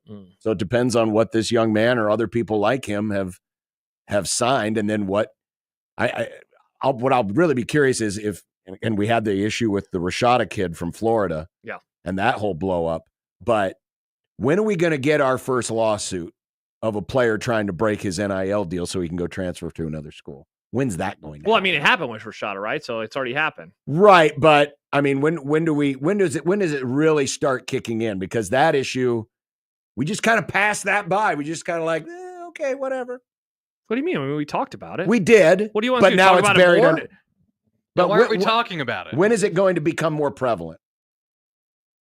We haven't heard about it yet. Sam writes, August college football would actually fill a pretty decent sports calendar dead spot. There you go. And Katie writes, John calling freedom a disease. Shocked it wasn't Josh. I would never call freedom a disease. First of all, it's not. You misunderstand the point. I'm not against the players having freedom, but there does need to be organization and rules. And right now, that's what you don't have. Folks hate hearing the term guardrails, but guess what? We're driving down icy roads with no guardrails. See, it's funny, though. I would actually disagree. I think more people agree with you than don't. I don't really think that there are a whole lot of people that enjoy this. They don't. I mean, and quite frankly, they shouldn't. John, this is all silly. One of the very few commenters, John writes, loves the chaos created by NIL and the portal. It makes college football better. John is very much in the minority on that opinion right now. I think a lot of people are frustrated. It is frustrating. I mean, it's especially if it happens to your team. Imagine if this were Dylan. How many people would be up in arms over this? Well, I mean, there was all sorts of rumors that he was going to leave last week. So sure, it almost happened. Sure. But I mean, when we watch our favorite pro teams, if you're a Broncos fan, hey, we got Bo Nix for the next 5 years. Mm-hmm. We know this. And unless the Broncos want to trade him or anything else, but we know this. Right now, I mean, you had people, in fact, on the same day that Pribula announced this, Drew Aller, the starting quarterback, basically announced that I'm coming back. Didn't used to have to do that. See, but it's funny. I appreciate that.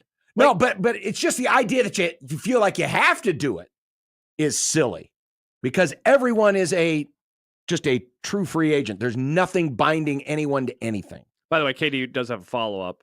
He says, John missing sarcasm. Not shocked. It's all very stupid.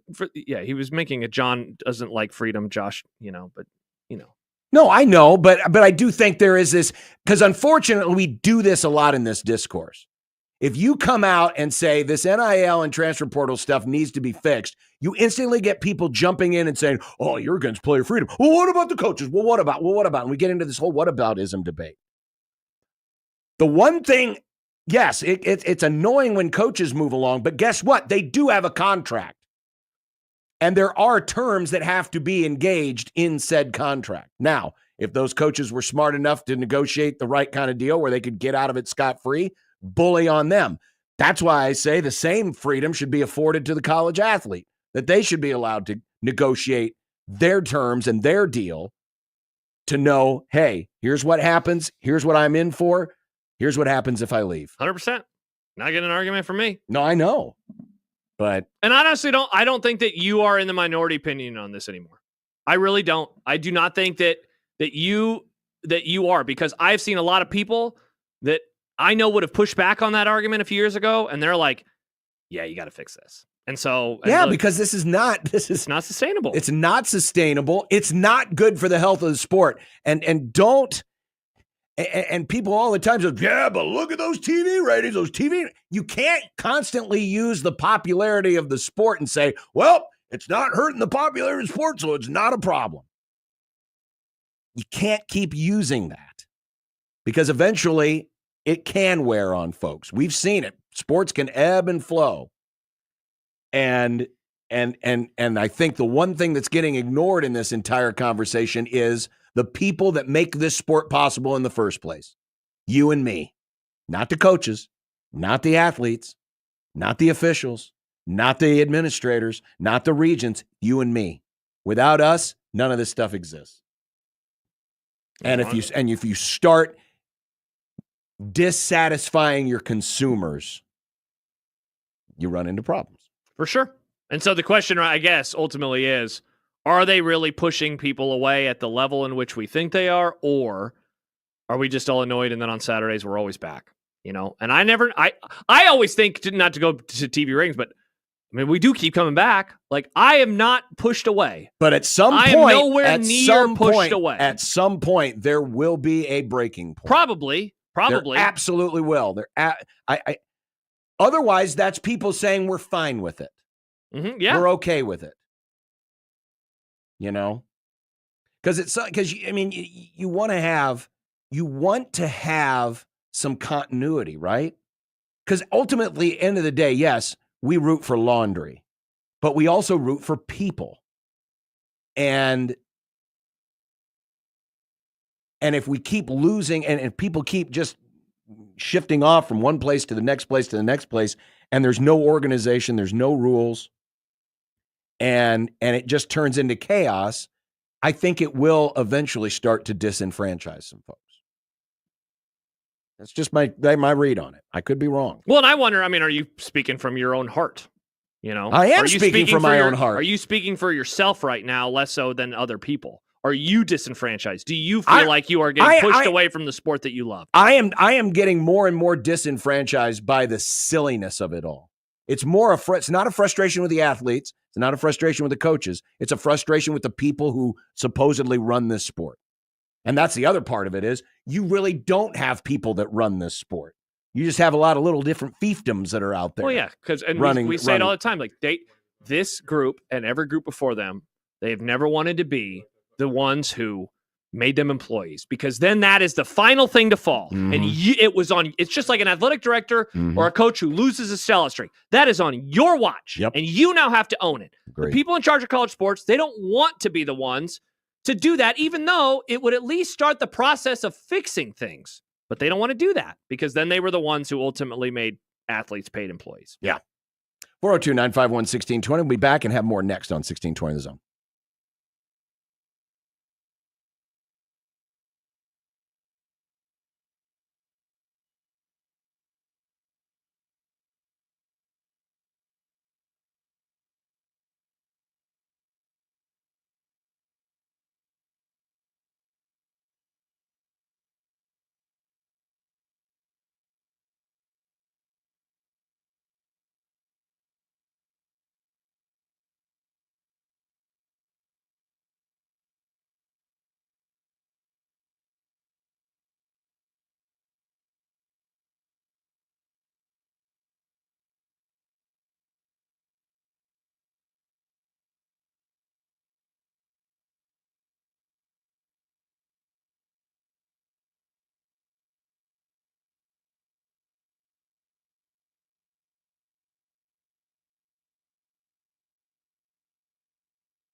Steve writes, just to speak for myself, I'm becoming increasingly disenchanted with college football. The old way had problems, sure, but what's happening now with the transfer portal and NIL is just chaos, and I can't believe it's ultimately sustainable. And that's the thing. I don't personally think it is sustainable.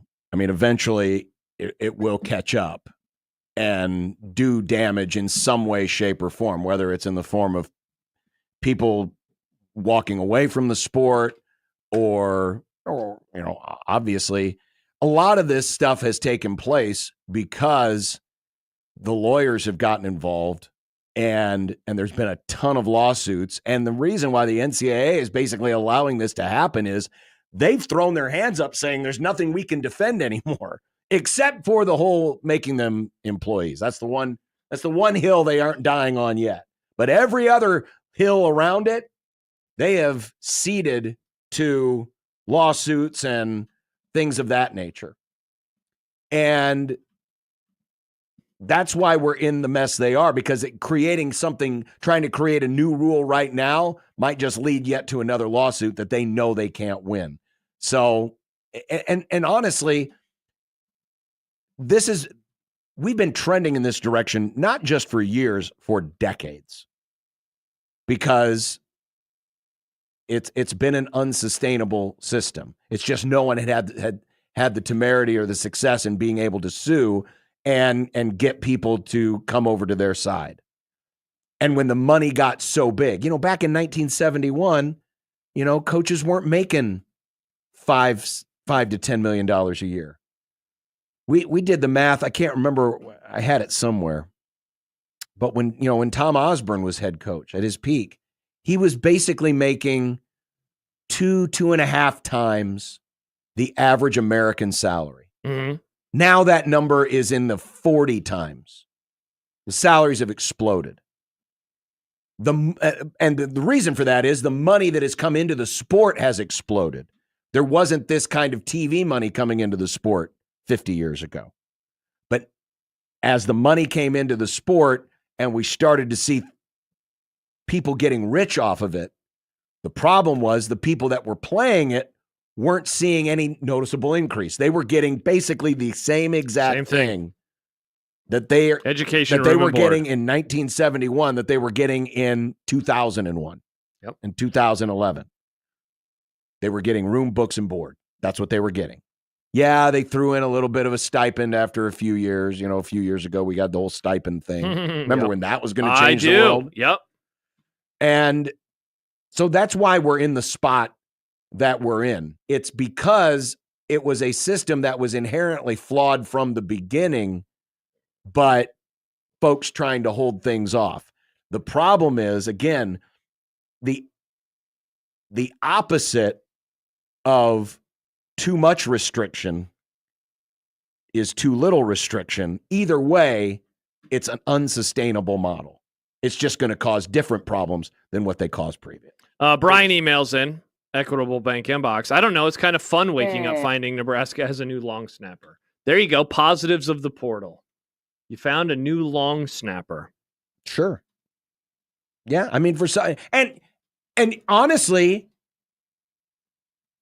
I think for people who are really big fantasy football folks, I think something like this is a lot more acceptable to them because they're used to playing. There's just that mindset of, you're watching for players. You're watching to see this guy go here, and you just like playing the whole, pretend GM thing.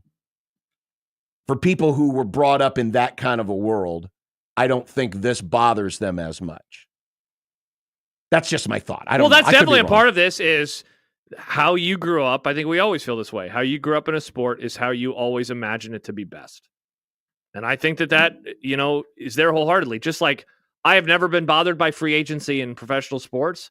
There's an older generation who doesn't like it or didn't like it when it first came to be. And that was the thing that was changing. The thing that I've said this a million times, and so I don't mean to do it again, but like we are in the midst of a time of change, and eventually we will get to the end game, and sports are always evolving, but we will get to a new point. It's like, man, that was pretty wild when you had to live through that moment of change. but eventually it'll be in the past, and there will be new rules, and there will be new guardrails, and there will be a whole new way of doing things. This is not going to last forever. I wholeheartedly believe that, this is, what do they say? It's like a season, a reason, or a lifetime or whatever. We're in a season of college sports right now. This is not how it's going to be. Everyone has ideas. It's just figuring out which of the ideas are actually going to stick. Adam texts in, 402-951-1620. If the NCAA had a spine, they'd bring back the 1-year sit-out rule if you transfer. Let the kids have NIL, but restrict movement by a year. That would fix 99% of the portal nonsense. One of the ideas that I've heard a million times is you can transfer once, and then after that, then you have to sit out. I like your idea better, though. I like the sign a contract, however many years, and if you want to leave, you get to negotiate it. Just like in the pro, Sam Darnold, 1-year deal with the Vikings. Yeah. He can leave next year, but he can also stay next year. There's a lot of folks who are like, man, we don't want to see this become the minor leagues. It's already the minor leagues. Get over it. It's always been the minor leagues. Why do you think we have a thing called the draft? We have a draft because NBA and NHL, maybe not as much, but to a degree, NFL, they have always looked to the colleges, the American colleges, as their minor league training ground. Now, I know that the games it's free. The NFL doesn't have to pay for it. And they don't have to pay for a thing. It's always been a minor league. In how the athletes have been handled, it's always been a minor league. The only place it hasn't been a minor league is in its organization. That's in name. That's where it hasn't been a minor league. It's not minor league in name only. It's all it is. Yeah, the Cubs can't, call Marty Cordero at the Storm Chasers and say, "Send me your first baseman." Yeah, it's not allowed. You can't do that. I mean, there's organization there.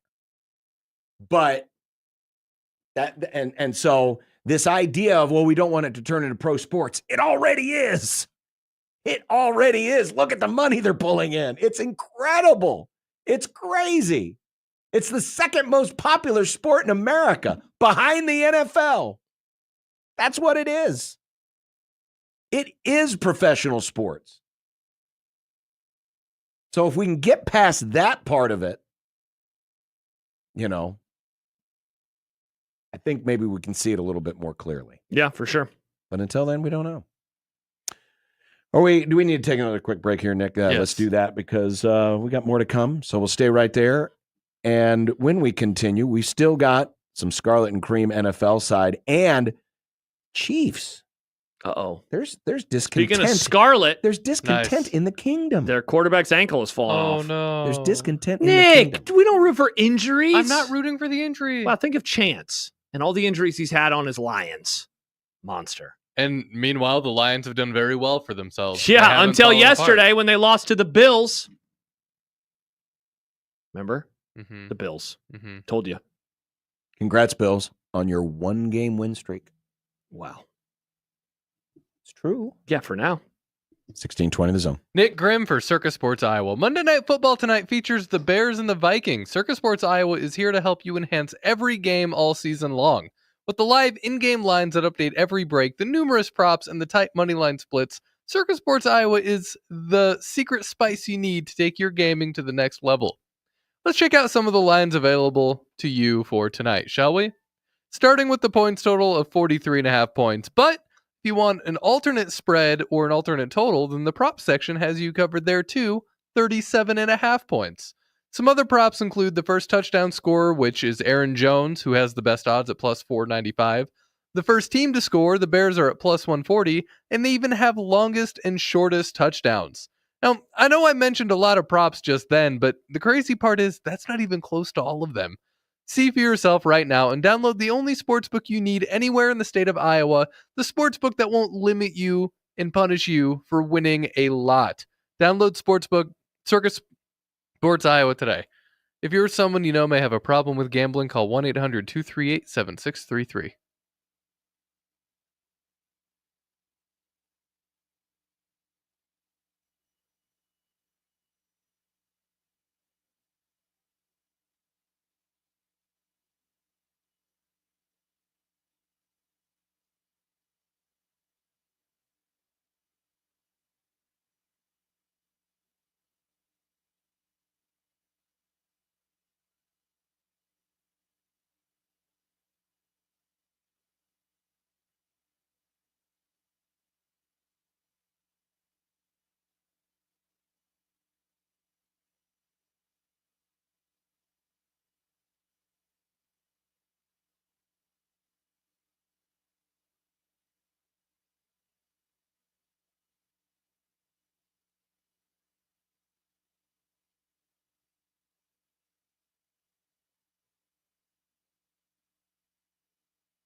Oh, congratulations to the Chiefs, whose 8-game losing streak came to an end yesterday. 8-game losing streak?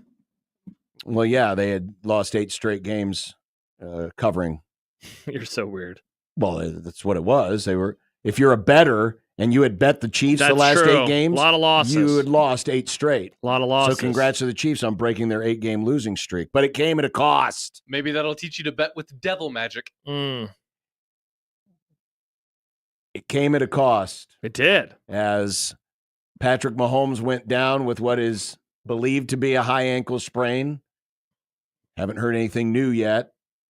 But there were some folks in the kingdom who were not pleased.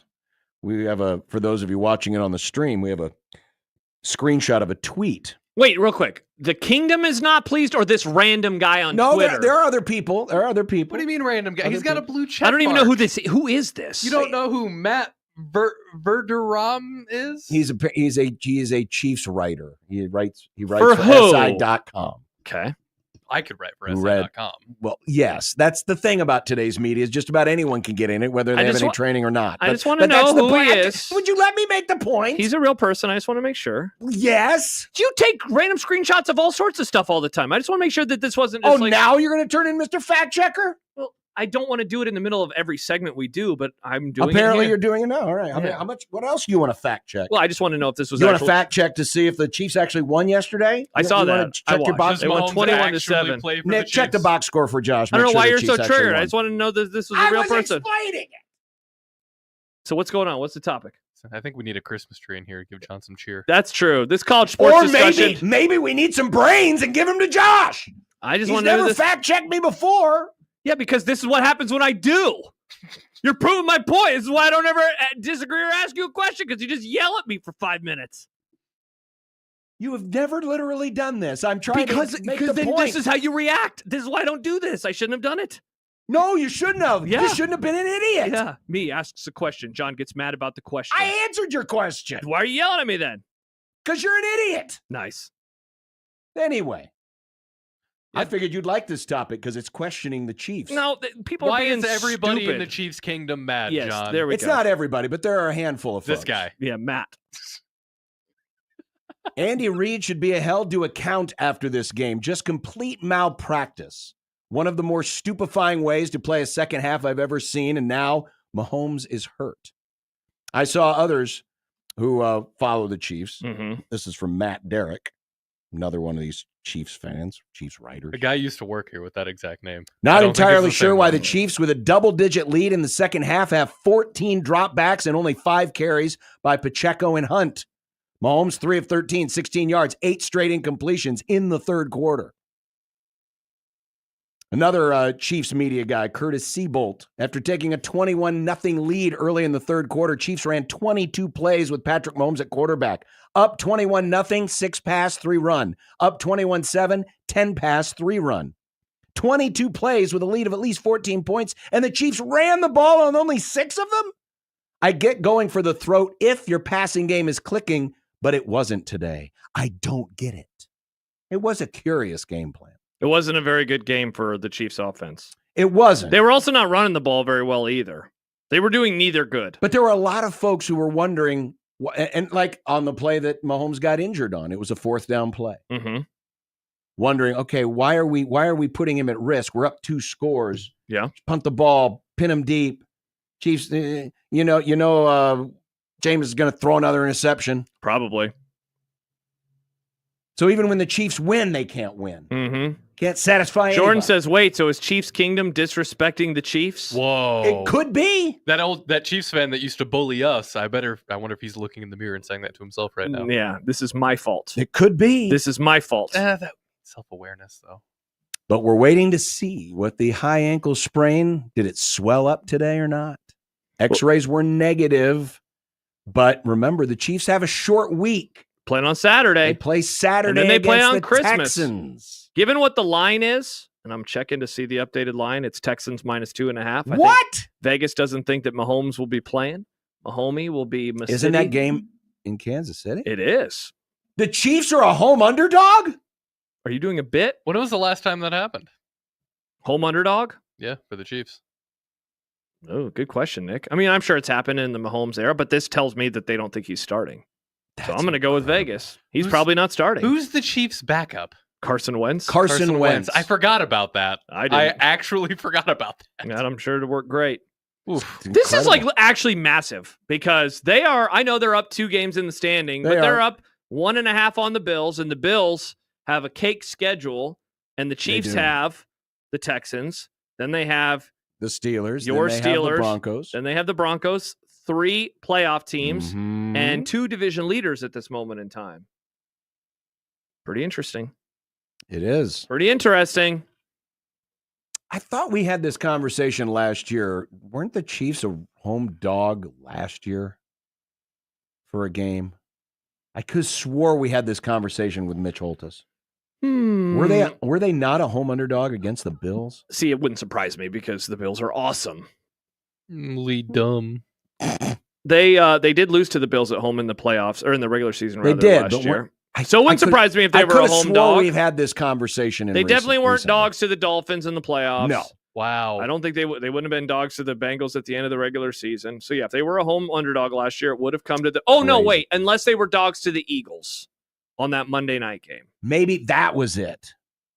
Yeah. Yeah. But I don't know if you've seen. It's not like the Texans. First of all, the Texans, they're not really playing anything. They've clinched their division. Yep. Mm-hmm. And they're pretty much stuck where they are seed-wise. Mm-hmm. I mean, I guess they could. No, they're still what? Are they a game back of the Steelers? I mean, what's the difference between the 3 and the 4? They're 2. They're 8. Right. They're 8-5 or 9-5. And yeah. Well, I guess they would be because they won yesterday, so they're 9-5, and the Steelers. So are 10 they're game back. But I mean, is there a big difference between the 3 and the 4? Not really. You're still playing a first-round playoff game at home. I guess I'll disagree. I'd rather not have to play the Ravens. And right now, the 5 is the Ravens. I'd rather be the 3 and get to play the Broncos or the Chargers. I suppose. If you think the Ravens are on a different level. But you could make an argument that the Texans could afford to rest some guys, perhaps, or at least start thinking in that mode. I know 3 weeks to go in the season, probably a little too early for that. But, wow, that's crazy. Chris in Montana, I wonder how everybody feels about Netflix-only football for non-local markets on Christmas. That seems very anti-Jesus. Jesus didn't have streaming. Famously, they gave him frankincense, gold, and myrrh, not Netflix. A Netflix did not give him login. Netflix. Oh, this isn't even ad-free, wise men. Also, they couldn't give Jesus the Netflix because, like, he would be on their account, but then that's not the home account, and then you can't do that because they would know the location. Yeah, exactly. Yep. Bad news. Well, coming up next, other issues in the NFL, the Scarlet and the Cream. Will it involve any screenshots of various writers? That Josh will randomly just decide to fact check because he's never done that before? Triggered Ryan, agrees with you. John, is exactly how I feel when my students ask the most basic questions. That's about you open your damn eyes and read the information in front of you and process it. I was asking a question. I thought it was a very normal question. Who is you were that questioning guy? Whether or not this person was legit. I'd never heard of him before. Sometimes it's just a guy. Do you have all of the Rolodex of the NFL? I mean, I feel like I know most of the people. Never heard of that guy before, though. Name me one person that writes for the Rams. Writes for the Rams? What's her name? Rodriguez. She writes for the Athletic. What's her name? Jordan Rodriguez.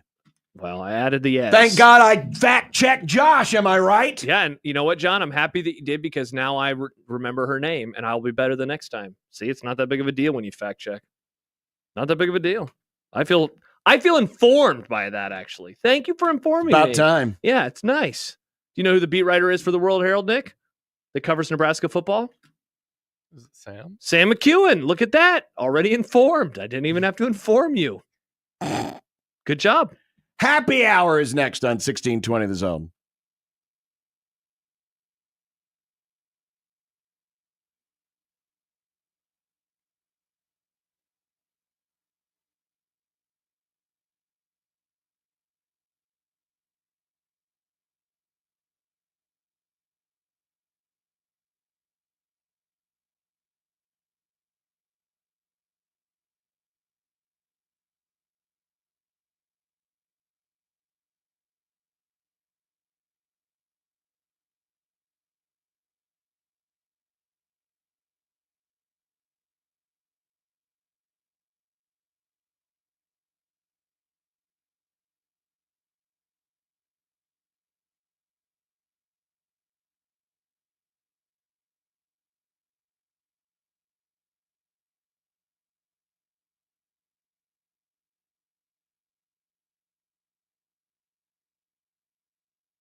Throw. It would be nice to have a blow. Throw. It would be nice to have a blow. Throw. It would be nice to have a blow. Throw. It would be nice to have a blow. Throw. It would be nice to have a blow. Throw. It would be nice to have a blow. Throw. It would be nice to have a blow. Throw. From your mom. The happy.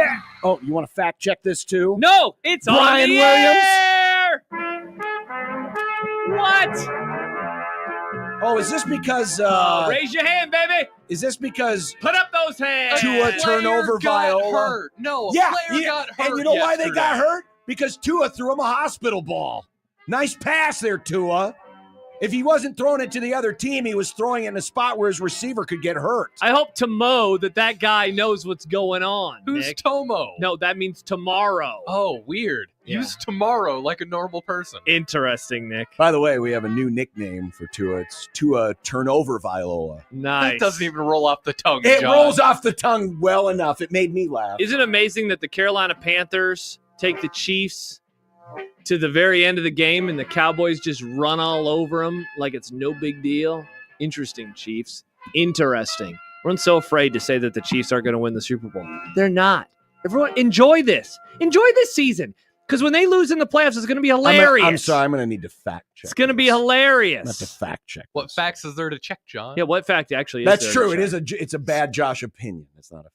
Because you're afraid to pick against the Chiefs. It'll be on the list when we start the new year. By the way, coming up Friday, the list. We go over the list, which is now 8 pages in my Microsoft Word document. Wow. I feel like I didn't have a lot of list items this year. I can tell you, Nick, actually how literally the number of list items that you had. Control F, Nick. No, wait, it doesn't tell me the number. Nice. Just a sec, John. Just a sec. I'm going to look it up. I can find it. Josh's computer, would you please fact check Josh? Yeah, why are you so triggered? 21 opinions. Nick. Oh, wow. I had 21? Yep. I don't even remember. I remember the first. You had 21. I had 45. Jeez. John had 35. Happer had 7.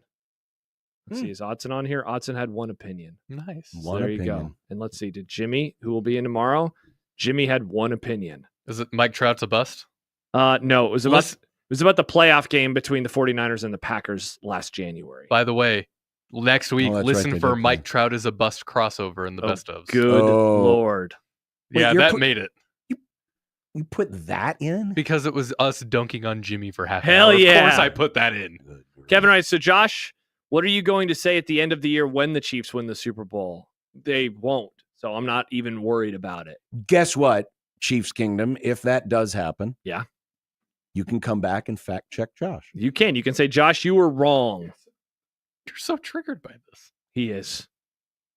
I haven't seen you this triggered over something in a long time. It doesn't make any sense. It's like try to do a same fact check. What do you don't believe me? I'm surprised you don't believe me. You don't trust me. Believe what? You don't believe me. What did I not believe? What are you talking about? You're getting so defensive about what? Because we asked who this dude we'd never That's heard all of. I asked. I just said, who is he? I told you, and you didn't believe me. I didn't believe what? I believed you. I told that you he's a writer person? for SI. And you didn't believe me. Just never heard of him before. Well, neither had I until this morning. Yeah, well, he seems like an idiot. You never even gave your opinion. Those Chiefs fans seem like big babies. I swear to God. No, I don't think they were. I mean, no. They couldn't run the football. It was a dumb game plan. It was a dumb game plan. It's just the usual Patrick Mahomes hurts his ankle. Careful. This happens every year. You're going to get the Chiefs Colt and Well, the this Swifties wasn't after you. This wasn't so much that he hurt his ankle. It was just it. What, that they won by 14 points, that they finally did the thing that everyone wanted them to do, and they're still mad? Yeah. Deal with it. Not as much of that. They can deal with it. They have one loss, and it's December the 16th. Cry me a river. I mean, the Lions only have 2 losses. And Yeah, it's exactly. December 16th, There and are many rivers being cried. There are, and that leads us to the cream team. But first, the Scarlet. Well, actually, I got the. I You got the cream? Good. You want to do the good? Let's first? go positive. You want to go positive? Let's go positive. Here.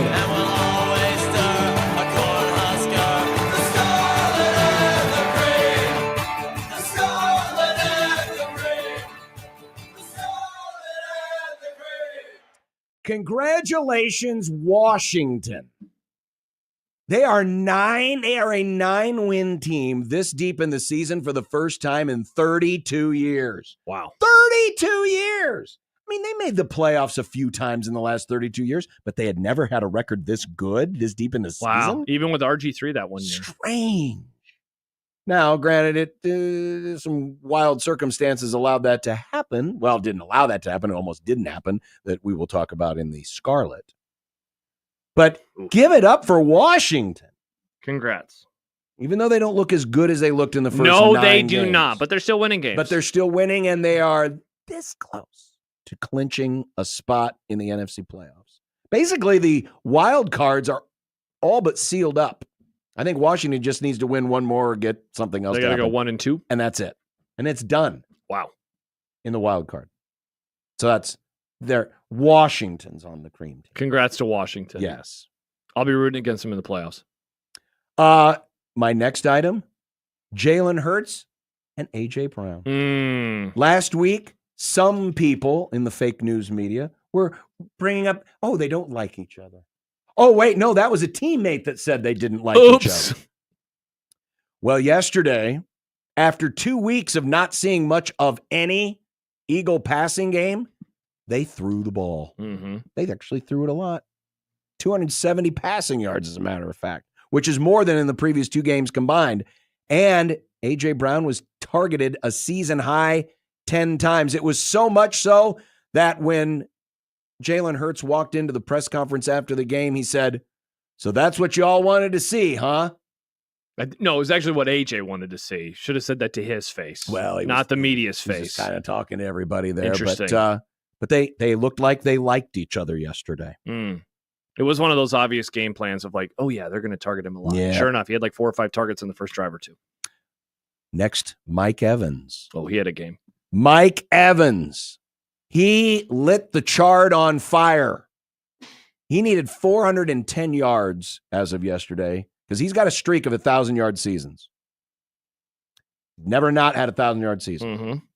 Needed 410 yards yesterday. He had 159 yesterday. So he's closing in. Had 2 touchdowns, and the Bucs absolutely ran Jim Harbaugh through the ringer. 40-17. The Bucs. No one's talking about the Bucs. Bucs are good. Mike Schaefer loves the Bucs. We talked about him a little bit on Friday. Kind of scary, but I give it up for Mike Evans. Huge game yesterday. Good on you, Mike. And then finally, on the cream team, Packer fans. I have never, Packer fans, never and heard my buddy Dugan and my a friend game Aaron. in vaunted. That's true. Whatever they call their stadium now. It used to be the CenturyLink Field. Is it still the CenturyLink? I don't want to fact check you. This is one area where you could fact. Oh, interesting. Because I don't know the name of the stadium. I don't either. I knew the name of the Chiefs writer. I think it might be Lumen Field. There you go. I have never heard it sound like the other team's fans had taken over their crib. Collinsworth mentioned that they had to do like a silent count or something at one point in time. Crazy. Man, I thought this was they retired the number 12 for the fans. Time to unretire it. I guess so. Apparently the fans have decided we're out of retirement. We're done. We're Being a loudest fan We're gone. base is something that is rented, not earned or owned, rather. Man. Tough look. But good on you, Packer fans. You and your team won the game. They did win the They game. dominated. So there's my cream team. My cream team race for the number 1 seed in the NFC. With the Lions losing yesterday, you now have 3 teams with 2 losses. And if the Vikings win tonight against the Bears, they would all be 12-2. One of those matchups could actually happen in the regular season. We will see Lions versus Vikings in Week 18. That game, if both of those teams were to win out, that would be for the 1 seed. So the Eagles do need a little bit of help, but it makes for a really fun end of the season. I hope that the Vikings and the Lions can win out to get to that game because it would make it a whole lot of fun. So I'm hoping that is the Sunday night game. I like it when the Sunday night game is between like 2 bona fide playoff teams and it's for the 1 seed versus a wild card because I think it adds to the intensity. So shout out to the top of the NFC. You mentioned the Tampa Bay Bucs and what they did to the LA Chargers. Baker Mayfield, 22 of 27. He did have 1 interception, but he had 288 yards, 4 touchdowns. And in the second half, after going into halftime trailing 17-13, him and the offense outscored LA 27-0 over the course of the final half hour. So shout out to him. And shout out to Rico Dowdle, who had his third straight, John, 100-yard rushing game. I'm sorry, I got to fact check. He's now 120 yards away from 1,000. My fact check says it didn't happen against an NFL team. No, it was the Panthers who, again, took the Chiefs to the end. Remember, they played the Chiefs really well. He has made himself some money, and, is that a good thing, though? Well, not for the Cowboys. No, for him to make money. It's good. Yeah, not for me, because now the Cowboys are going to have a bad off season. And Nick now has a coworker here at the Zone who is younger than him, and he is I know the stress of that. Like Nick is going through it right now. Yeah. So in my best old guy voice, I'll say, "Good for you, young man." That feels like an official mark of being old. Is when you say, "Good for you, young man." Good for you, Rico. I like watching him play running back. So shout out to Rico Dowdle. Thus ends my cream team. The Scarlet. The Hurtin' Lions. Ooh, very injured. As Josh mentioned earlier, Adam Schefter and now everyone reporting that David Montgomery is out, suffering an MCL injury. And that came on the heels of 3 more defensive players. 3 more defensive players going down, including McNeil, the defensive lineman. He's out for the season with an ACL. And of course, there was the gruesome ankle injury yesterday. Not great. Thank you, Jim Nance, for warning us before you showed the replay, because then I was able to turn away because I didn't want to see that. But yeah, this is getting real nasty. Khalil Dorsey, by the way, was the one who was hurt in the gruesome way, and Carlton Davis went down to a jaw injury. Do you know that the Lions have had 15 guys on the injured reserve on the defense? Wow. Including Aiden Hutchinson, who, of course, broke his leg in the win over Dallas many weeks ago. It's untenable. It is. As good as they are, as good as they have been, you can't lose that many players and continue to win. I don't mean to say this, Viking fan, to get your hopes up, but things are kind of coming back to Minnesota right now. The Vikings are usually it's the Vikings that are in this spot. The team, the hard luck team. Oh, they never win. Oh, and this is going to be it. This is going to be their year. But they're not getting any of the attention right now. But all of a sudden, to your point about the number 1 seed, they're in the play. They're in the play. Seriously. And they went out there, had the tiebreaker. And they're playing good football right now. They very much are. Things in the NFC might be coming towards Minnesota. Yeah. I'm just saying. AFC contenders. Now, the reason I say this is it's mainly the teams that are in the playoff picture right now or have clinched, which of there are 4. The Chiefs, we mentioned their problems. Yep. The Bills have no defense. Yeah. And I know their offense is playing out of this world right now, and Josh Allen's playing out of his world, out of his mind right now. But at some point, you need defense. Some point in this playoff run, that defense has to answer. And right now, the Bills' defense is not good. Steelers have their own issues. The Texans have a myriad of issues. Many issues. The whole league. And it's not to say that, obviously, we talked about the Lions, the Eagles, the Vikings, but right now, I can't look at the AFC and say that team has the look of being able to put it all together. Yes, the Bills are dynamic on offense. They've allowed 40-plus points in 2 games in a row. Exactly. Even though it was against good offenses, that's a lot of points. The last team to score and allow 40 points in back-to-back games was the New York Giants in 1966. They weren't a very good team. Yikes. So AFC contenders are on the Scarlet. And then yesterday's slate, we basically had 2 games that went down to the wire. We had the Washington, New Orleans game and the Jets and the Jags. We had 2 great games going. We had a rare doubleheader. We had both networks. We had multiple games to watch, and they were all decided by multiple scores. Yes, the Lions-Bills game was entertaining. But as we talked about, it was never close. It was never a back and forth game. The Lions were always down by 2 scores. Then they would score, and then the Bills would score again. And the Steelers-Eagles game, the Steelers never really felt in it. Yeah, in the first quarter they did, but once the Eagles got up by 2 scores, it felt like, no, this is over. Yeah, indeed. There were a lot of, and then last night's game, 2 playoff teams, theoretically. Wasn't close. Yeah, not anymore. Yeah, yesterday's slate was disappointing. Mm-hmm. Speaking of the Steelers, my first one is Mike Tomlin. And I begin with this. Why in the world did they punt when they did? They were down by 2 scores. There was a tick under 11 minutes to go in the football game. And they were right at midfield. Mm-hmm. And they punted, and then they never got the football back. The Eagles finished the game on a 21-play drive for 88 yards. They ticked out every single second, and the game was over. They only had 2 possessions in the second half, the Steelers. According to Ben Solak, first team since 2009 to only have 2 drives in the second half. I don't think they were going to win if they would have gone for it, even if they would have scored. I cannot believe that they punted the football there and then to not even get a chance to get the ball back on offense. It was a weird game for the Steelers because they had awesome field position on multiple drives in the first half. It didn't matter. They have resulted in only 3 points. 2 yards. They had the horrible penalty, and this isn't on Tomlin, but the man, when you're at a goal situation and then you get a 15-yarder and you're like, wow, okay, you have to chuck it deep essentially to score. That was brutal, but that decision to punt I thought was really bad. The JETS Jets. Now, last week you criticized me because my cream team had Aaron Rodgers.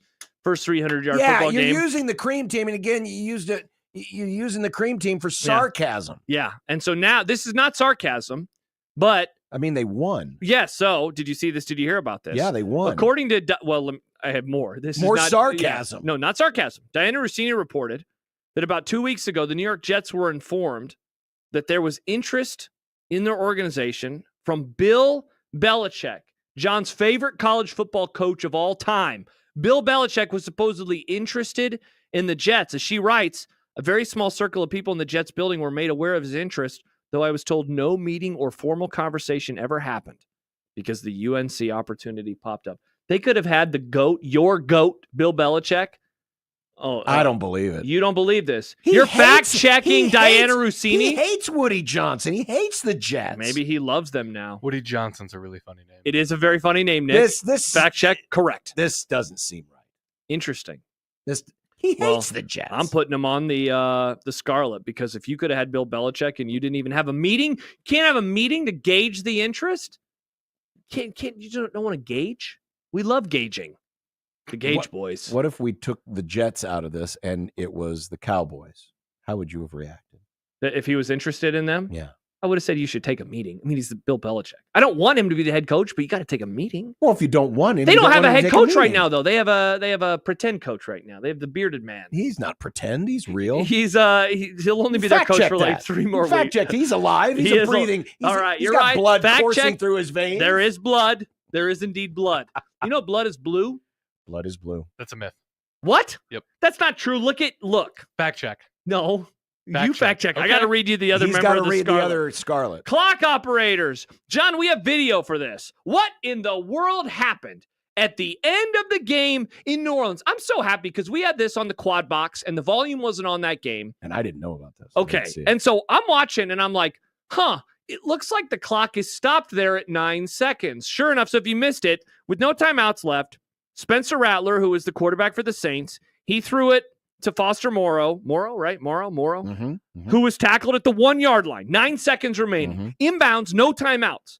For some reason, though, and this is where it's weird, because they are the home team, and so you immediately think, a clock issue happened, home cooking. No, the ref came over, and he gave the signal to stop the clock. And so they did. This clock, let's play the video, but for those who aren't watching, the clock stops. Down to the 1. 10 seconds left. No timeouts for the Saints as they hustle back up to the line. 5 seconds. Rattler will spike it. Oh, I can do the math, John. 3 minus 4 is -1.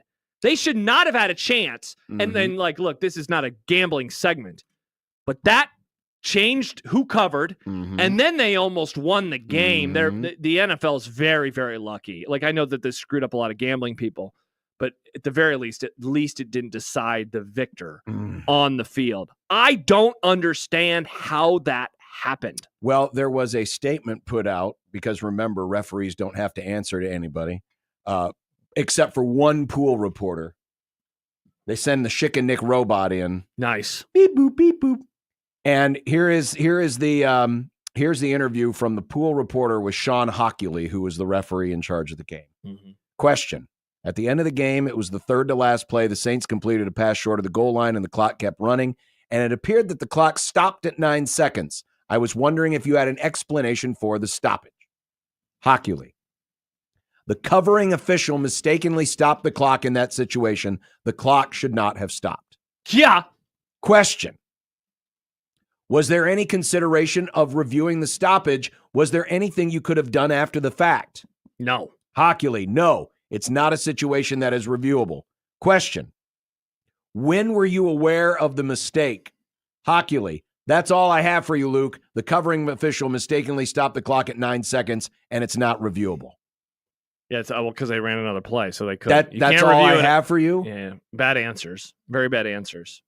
Again, and this is the reason why you want refs hanged. This chicken crap pool reporter stuff. No, you march his ass in front of the whole media. And you fact check him. Speaking of which. You ask him. And you keep peppering him with questions. Pepper? I would like to know. I mean, you're right. Cayenne pepper. If the Saints had completed that 2-point conversion and it flips the result of the game, and let's just take it a step further. Let's say Washington doesn't make the playoffs because of this. Well, the Eagles would have won the division yesterday if the Saints if that would have happened. But, I mean, think about this. This was an obvious mistake. Mm-hmm. An obvious mistake. Mm-hmm. And this is the best we get?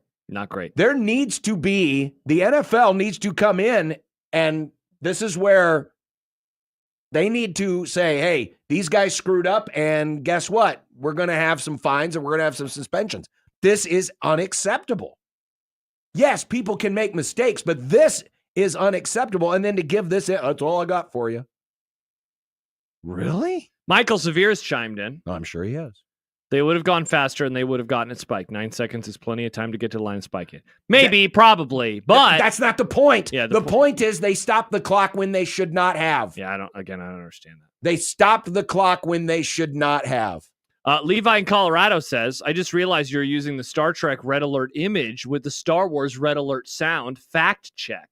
Wow. Very good. This could be a new segment. Fact in check? 2025. Fact check. Fact check. It's like how on the Happer Show, they got rid of the tweet bag and now they have I have an opinion. I do like that segment. It's a great segment. We could do something with fact check. Fact check. Blood is always red, by the way. Yeah, It's Nick because has of tweeted iron in the blood.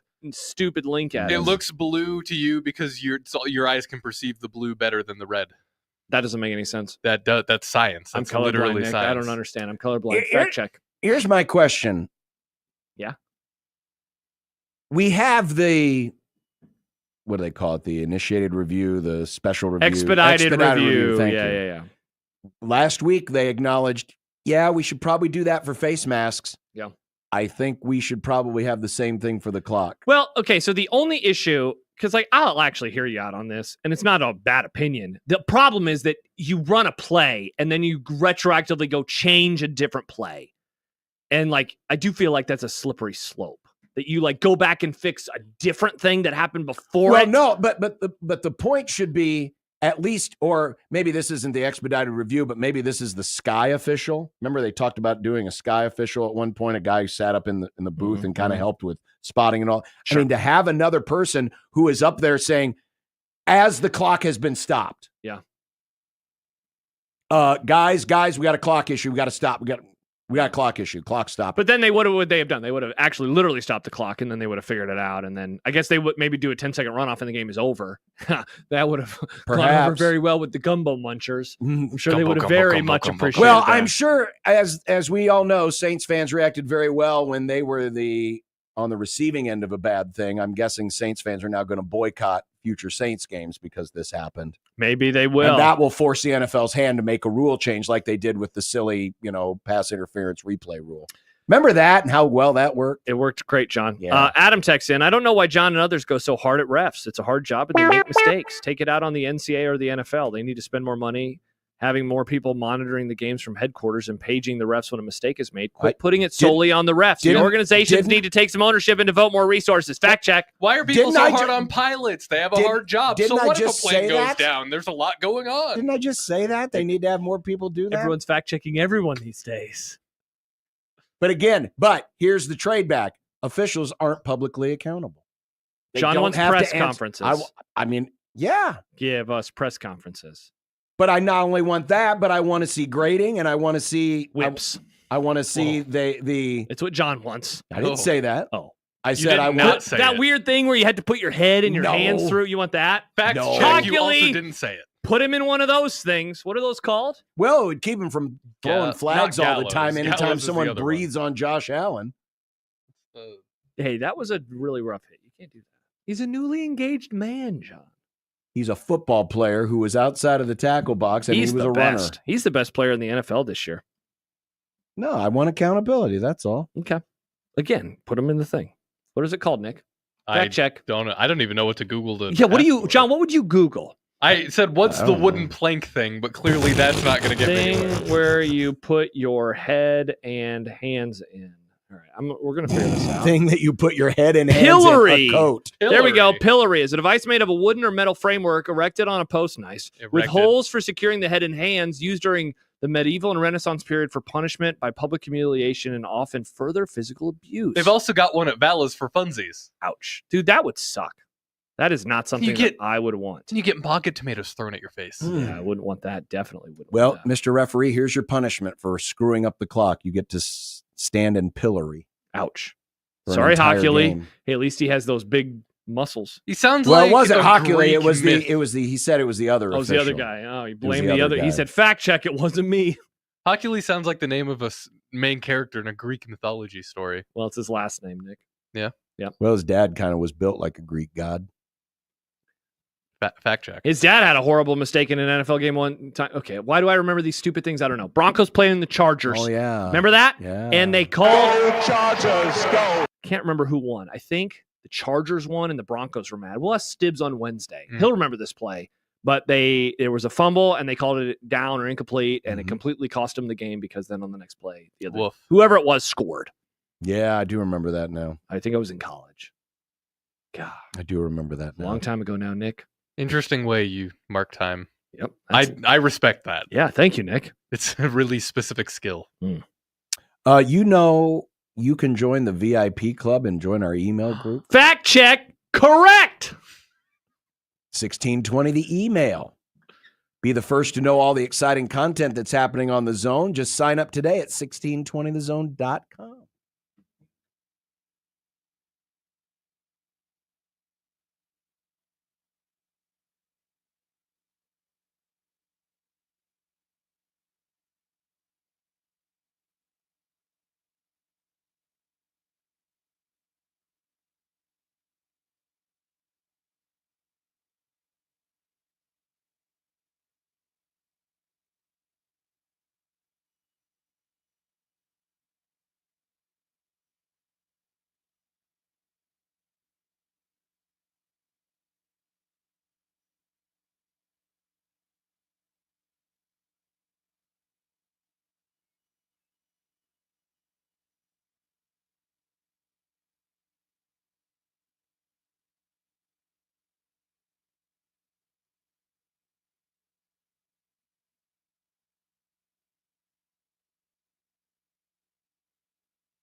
Well, there is a bowl game in a couple of weeks. Yes, there is. Man, I'm excited for this game. I'm not even. Are you legitimately excited? I'm getting pumped for it. First of all, it's a Really? football game. Sounds good to me. Well, wait a minute. It's a meaningless exhibition like the others that you're going to ignore. Wrong. While you're reading a book. I have decided that this game matters for the future course of Nebraska football. Oh, you have? I guess you haven't said this publicly that I've heard. I'll say it publicly to you right now. I think it matters. There you go. No, but in all seriousness, I do, because you can't pine and want to go to a bowl game for years and years and years and then get there and say, actually, it doesn't matter. I think that would be a ridiculous opinion to have. It's like when a certain coach who might be back in college football was like, we would go play in Uzbekistan, and then they played, and then they lost a lot of games and then said, well, it was a COVID year, so it doesn't really matter. No. You cannot have an attitude that something is important, and then the result doesn't go the way that you want it to go and say, actually, not that big of a deal. I bet all those Uzbekistani football fans were bummed. They were. Are you concerned that this goes against the notion that these are meaningless exhibitions? Definitely. This definitely is a argument against myself, because Okay. I do think that these are meaningless. It's more about the approach. If they are going to tell us that this matters, and I think it does. Doesn't seem like there's going to be opt-outs. They have lost players, right? Like Daniel Sure. Kalen will not be playing in this game. Yes. Though he didn't play in any games this year, so that doesn't really matter. There will not, there at the very least, right now, we do not know of any opt-outs. Seems like Boston College. I don't believe it. Seems like they will have opt-outs, including one of their better players who is on the defensive side of the ball. Their Okay. backup quarterback is gone. He has left the program. And he actually played, but he was the starter at the beginning of the season. Interesting. I just can't say that it would be okay with me for them to pine and approach things like that it matters, and then they lose, and then suddenly it doesn't matter. They should be engaged. If they're as engaged as they're telling me they are, they should win this one going away. Sith Destroyer 1 writes, isn't our entire D-line gone? Not the entirety. Yeah, Seems like not the polar bear entirety, will be but quite a there. It few. seems like Big Ass Ty will be there. If those players are there, that's pretty solid, pretty important. You are saying this game is an exhibition and it doesn't matter. I mean, yeah, if I'm trying to be consistent with my own opinion, I guess the reason why I get how it matters in terms of the optics of 7-6 versus 6-7. Mm-hmm. From that standpoint, it does. I guess when I look at it from the greater scheme of things, because this roster is going to look so radically different, and I have been one to try to push back at the notion that bowl games provide any kind of momentum for the following season. And for the record, this is not about momentum. This Right. is just about mindset. But that has fed into my belief that the result of these games, I'll put it this way. When Nebraska would lose a bowl game at the end of the season back in the day, it felt significant Mm-hmm. because it was another loss and it was the last impression that team had a chance to make.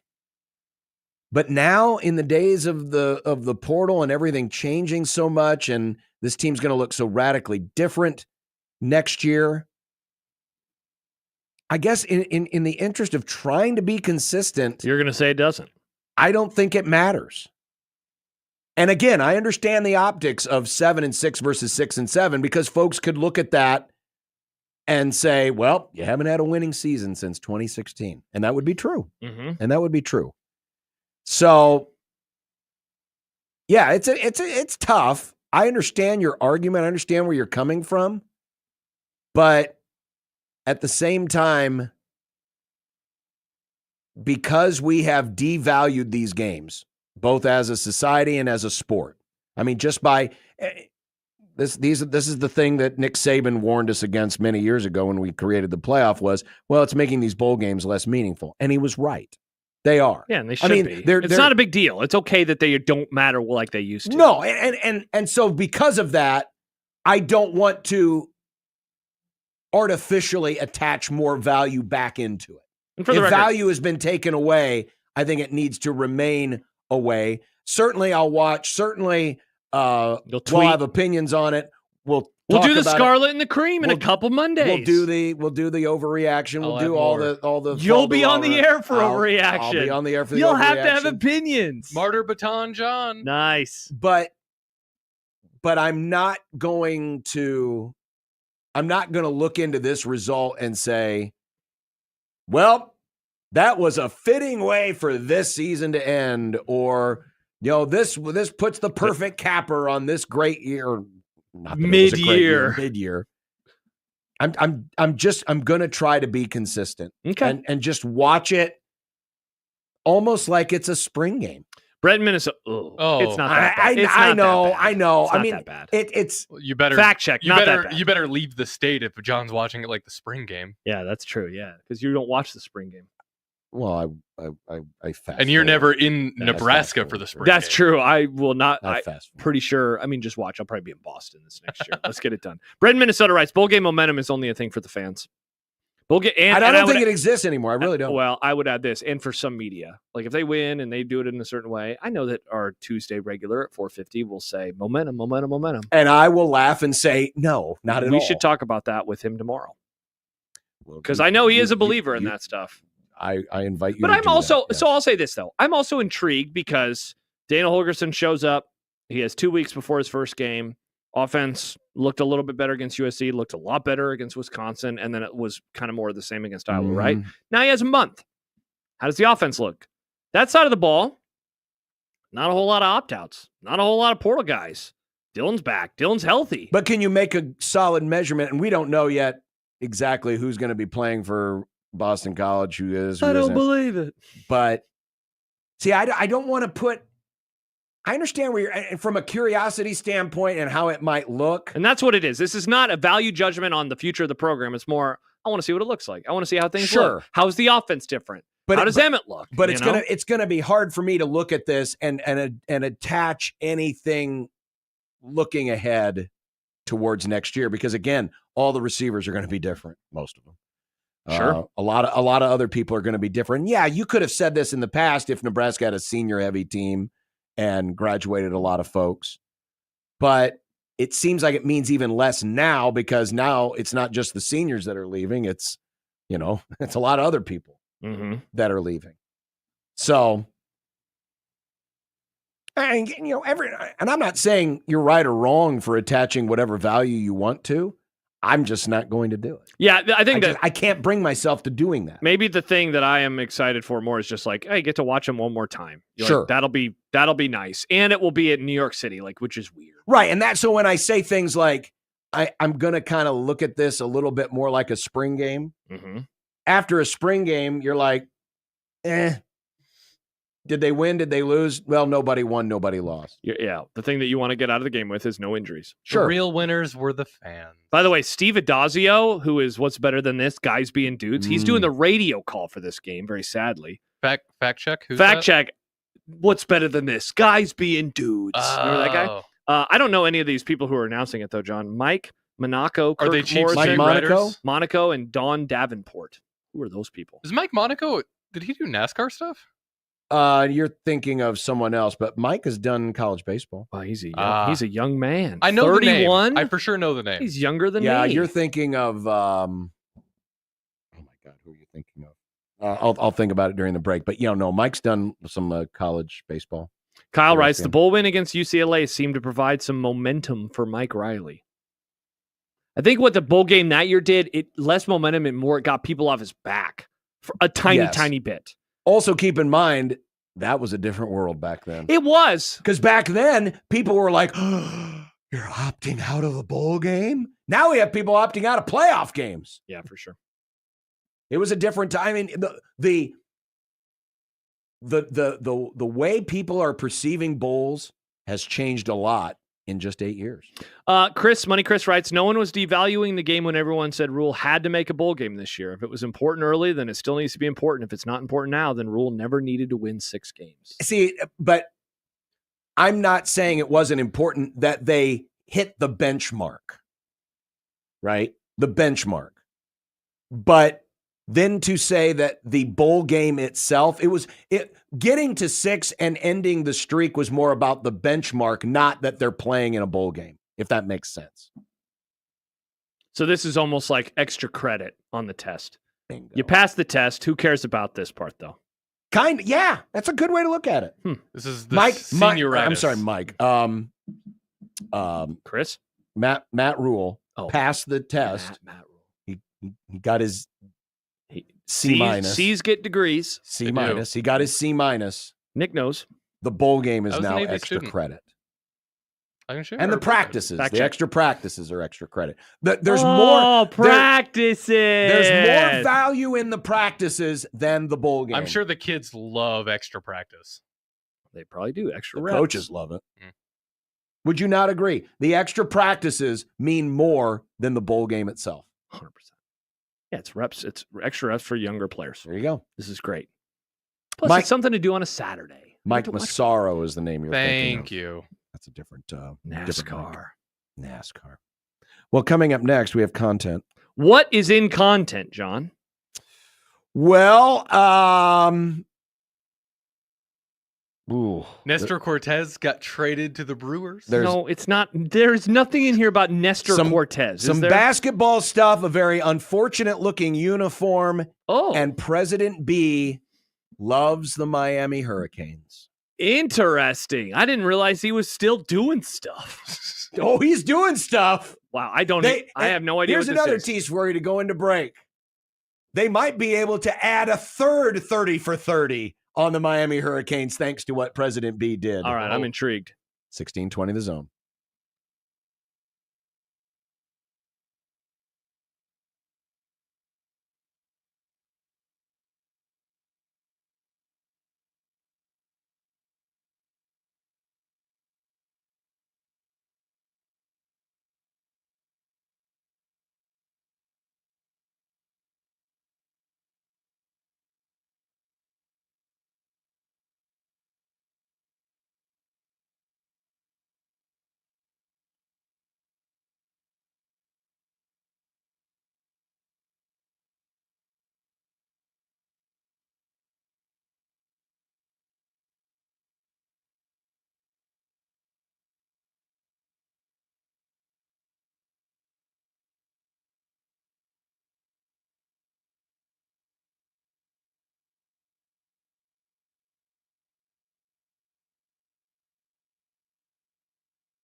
I made you some Unsportsmanlike. content.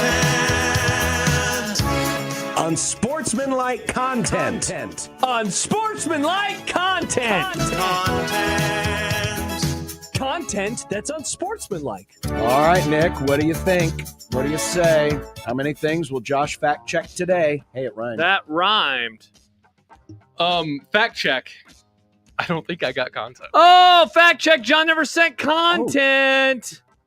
That would be a fact. It's been checked. It has been checked. Sorry, John. Damn, I mean, this was done I could have sent it like at 9 o'clock this morning. Nick was celebrating a new you could have follower. sent it to yourself at 9 o'clock this morning. You're right. I could have sent it to myself at 9 o'clock But you didn't, so it was your fault. So why are you blaming me? Fact check. I'm not blaming. I'm fact checking, John. Nice. That's all I'm doing is fact checking. Now the facts say you should have it. The facts would be correct. That Good. fact has been Fact checked. check. Patrick Mahomes' ankle got injured in yesterday's win over the Browns. Do you think he plays Saturday versus the Texans? No, I don't. I think they're trying to save him for the last 2 games. It's 3 games in 11 days. Wait, who's trying to save him? Is it the Chiefs or they? Is it the NFL? Because there's a Netflix game and they don't want Patrick Mahomes to be injured for the Netflix game, John. Is Roger Goodell putting his thumb on the proverbial ankle and saying, you're a little too injured this week, Patrick. We need you back on Christmas. Well, Tentacles.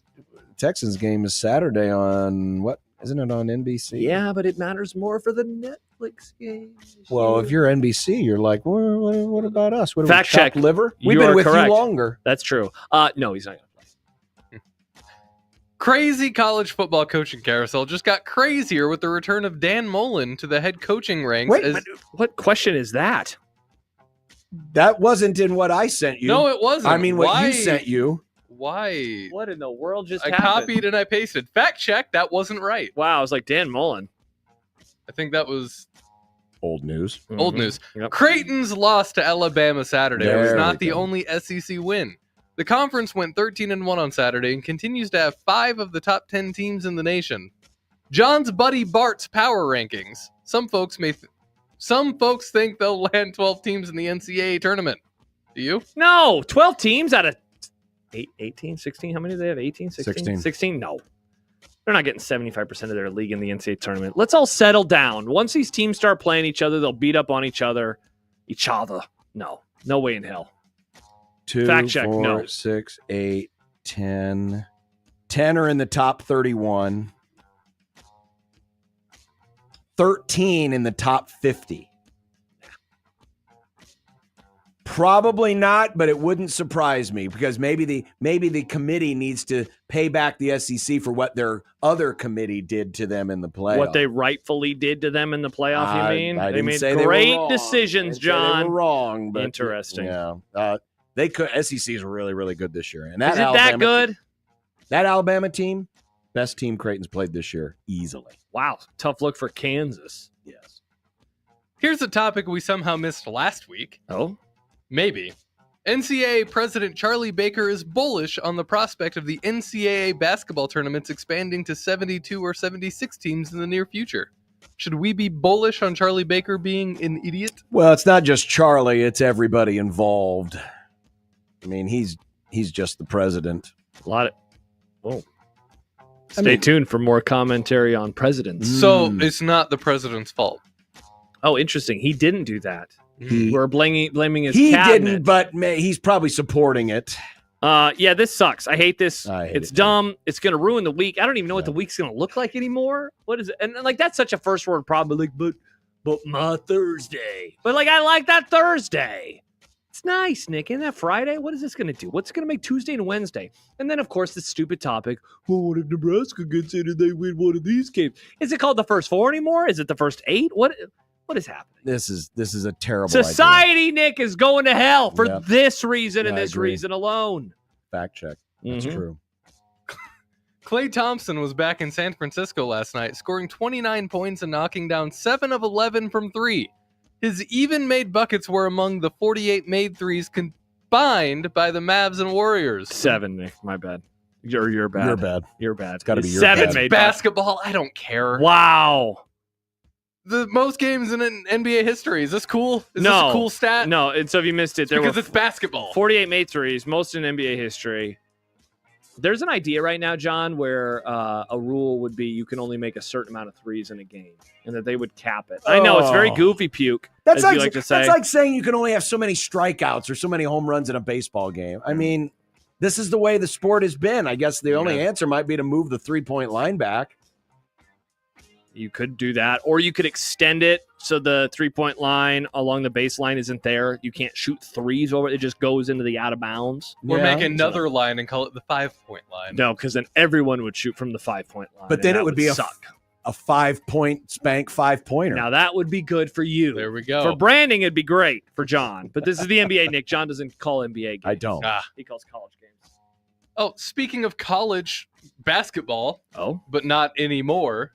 Trey Alexander. That's a horrible way to get to that. It's basketball. Yes, it is. Had a stat-stuffing day in the G League. 20 points, 11 assists, 9 rebounds, 2 steals. He also had to stuff himself inside an awful-looking uniform that the Grand Rapids Gold were wearing. This is so bad. I lived in Grand Rapids, John. If I lived in Grand Rapids, I would march on that arena and I would say, burn those uniforms. So they were doing an Elf promotion, the movie Elf. Great movie. And so why are you doing an Elf promotion? So the 15 uniform years later? The uniform looks like the uniform that Will Ferrell's character wore in Elf. The thing is, it's got this giant belt that's on the jersey. It's not even on the shorts. It's not an actual belt. It just is made to look like a belt. Yeah. And I saw this picture and I'm like, oh, Trey, you had a great game. Oh my God, what is this thing you're wearing? Nick, they do Star Wars promotions and those movies came out in the 70s and 80s and 90s and 2000s and 2010s. This is such an There's a lot of unfortunate them. look. There's one Elf movie and it came out 15 years ago. It's a great movie. I hope they are paying Trey well because this is embarrassing. Yeah, these suck. I would be embarrassed to wear that. As a commenter just said on YouTube, Levi in Colorado, oh my. Oh my, indeed. These are garbage, Nick. Mm-hmm. Just like that opinion you just had was also garbage. It was a pretty good opinion. No. It wasn't even an opinion. That was a fact check. That movie came out like 15 years ago. Like 15 years ago is not a fact. That is an opinion. It's not an opinion. It's more of a guesstimate. Interesting. It's a guesstimate. Drunk with expiring power, Joe Biden has issued some more pardons and commuted sentences. One of them is for Ponzi schemer and Miami Hurricanes booster Nevin Shapiro. Who knew President B was such a big fan of the U? What's the story here? Why did he do this? He commuted his sentence. But why? He's just pardoning everybody. Because he's drunk with expiring power. He's just pulling an Oprah with pardoning. This when this story came out about Shapiro, this was the guy with the boat, right? Who was like paying players. That was because that was the old days of cheating where it was like, oh, what? He took him to a strip club? That's crazy. Now you can do whatever you want, but wow, are they friends? We don't know, other than the White House released a statement that said, as the president has said, the United States is a nation of second chances. The president recognizes how the clemency power can advance equal justice under law and remedy harms caused by practices of the past. Nice. Nevin Shapiro solicited $930 million from people that thought they were investing in a grocery distribution business. Instead, he misappropriated more than $35 million for personal use, including spending $5 on illegal sports gambling and paying Miami football players. Yikes. How many people who were in jail for weed do you think got, I think the answer to that question is 0. Oh, interesting. I can't answer that. I don't have a fact check on that. But Excellent. The fact that Joe Biden pardoned Nevin Shapiro. Yeah, he's been pardoning a bunch of idiots. Can't believe you voted for him. Unreal, John. And I'm saying the second time. John voted for him again. He was like, I'm writing in Joe B. I mean, if we would have elected him, he wouldn't have pardoned Nevin Shapiro. That's right. Nevin would still be in jail rotting. This is your fault, America. Yep. Yeah. Aaron texted in, those uniforms are amazing. The most G League covers they've gotten in 15 years. The most covers they've gotten since Elf came out, says Aaron. There we go. This is horrible. We are talking about it. It's bad. They're atrocious. Next time I see Trey, I'm going to ask him, how'd you feel wearing that uniform? Jordan writes, possible Notre Dame alternate. Maybe they'll wait after their playoff game on Friday night versus Indiana. A northern playoff game. God, it's going to be so good. By the way, early forecast, John, for Pennsylvania. Yeah. Snow. It's going to be great. Let's just hope that the Dolphins aren't there. They'll lose their limbs. They won't be there because they suck. Yeah. They are garbage. They are. They're bad. They are. Yeah, sorry. And they're somehow still the second best team in that division. The division that the Bills are winning. Yeah, because the Bills are awesome. Or the rest of the teams in that division are garbage. The Bills' offense is awesome. Half of the Bills are awesome. The Bills' offense is the great. other half is. They also scored that touchdown in the third phase of special, or they almost scored a touchdown on the kickoff return. Quick take. You weren't mad about the onside kick, were you? I couldn't believe some of the anger. Man, when I hate the new rule. It's a garbage rule. I didn't want to call out Mitch.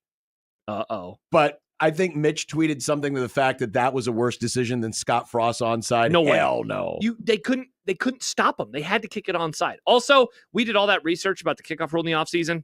It's time to go back. I hate this crap. This new kickoff rule is not done what they were hoping it would. It's not more exciting, and how you have to declare for onside is dumb. Back to the olden days, please. Back to the olden days. Get people hurt. That's what Josh is saying. Fact check. Josh wants everyone to get to wood. I did tell my wife last night. And also, they should be able to overload the sides again so you can actually recover them. I miss the old onside kicks. It's a dangerous sport. It's dangerous. Fact check. I think we've checked those facts. All right, perfect. All right, we'll check the facts on dinner next on 1620 The Zone.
When you knock us down, we're going to get up. And on the way up, we're going to bite a kneecap off. Crust is good on your pizza, not your ass. I will eat your ass first. He's tough as a Woolworth steak. And then it's going to take 2 more shots to knock us down. All right. And on the way up, we're going to take your other kneecap. I'm ready to hang them up, gut them and skin them and chop them up. You know what? I'm ready. My daughters aren't starving to death. I'll eat my neighbors. And we're going to get up, and then it's going to take 3 shots to get us down. And when we do, we're going to take another hunk out of you. Cliff, what are you going to take away as your best memory from playing basketball at Boston College? Probably just like going out to eat. Chris in Montana texts in. First time I've heard a whole show in a long time, and it was quite fun. Thanks for such a great episode today. Fact check. Was it a great episode? No. All right. Wow. Chicken and wild it's rice. a fact check? Chicken and wild rice soup for us tonight is what we're having. Yeah. We had cheesy potato soup last night. The Soup Boys. But Big I bags of believe soup. Love tonight soup. it's soup for my family. Sloppy Joe, Sloppy Joe. Bummer. That wasn't. I don't mind Sloppy Joe. Were you trying to do the lunch lady song? Yeah. That's not how it goes. I don't remember. I couldn't remember. Sloppy Joe, Sloppy Joe. Thank you. What's I couldn't that remember. Lunch, Adam Sandler. The lunch lady. Oh, okay. Oh, because in Billy Madison, he didn't sing a song. Interesting. No, this was from his SNL. I would just rather have. Or was it a comedy album? I'd just rather have a burger. I think it was on the album. I just rather have a burger. Sloppy Joe. No Sloppy. Nice. Nick? We're doing some kind of chicken, broccoli, cheddar casserole thing. Interesting. Sounds good. Nice. It does sound good, actually. We were talking because Sundays we always kind of like do a little planning on like, hey, groceries, what do we want this week? Some point this week we're having spaghetti and meatballs. I don't know when, but I'm very excited. At some point this week we're doing like chicken tikka masala. Fascinating. And that's what's for dinner. Hell yeah. Enjoy the 2 really mid NFL games tonight. Fact check. True. Wow. I mean, you got the Vikings and the Bears. Oh, that's right. Vikings, Bears, and Raiders, Falcons. They played when we were in Vegas, Nick. Remember that game? It went to overtime. Yeah, there was a billion. Oh, well, there was maybe more it'll go Broncos into fans overtime. than there were Raiders fans. No, the Bears. Oh, that one. Sorry, my brain. Fact check. Fact check. Correct. Your Mush. brain. My brain's mushy. Mushy. Your brain is. Also, they're too mushy. Mushy. Oh, Vegas. What a time. What a time. John, we'll see you Thursday. Cool. Yeah, Bye. Thanks yeah. for leaving. You just come in and you yell at me and then you leave me. Well, stop fact checking. Yeah, you're True. like Nick's not a fact checking. ex-girlfriend or something. Yell, leave. I had to leave her. Oh, okay. Nice. Bye. Bye. See ya.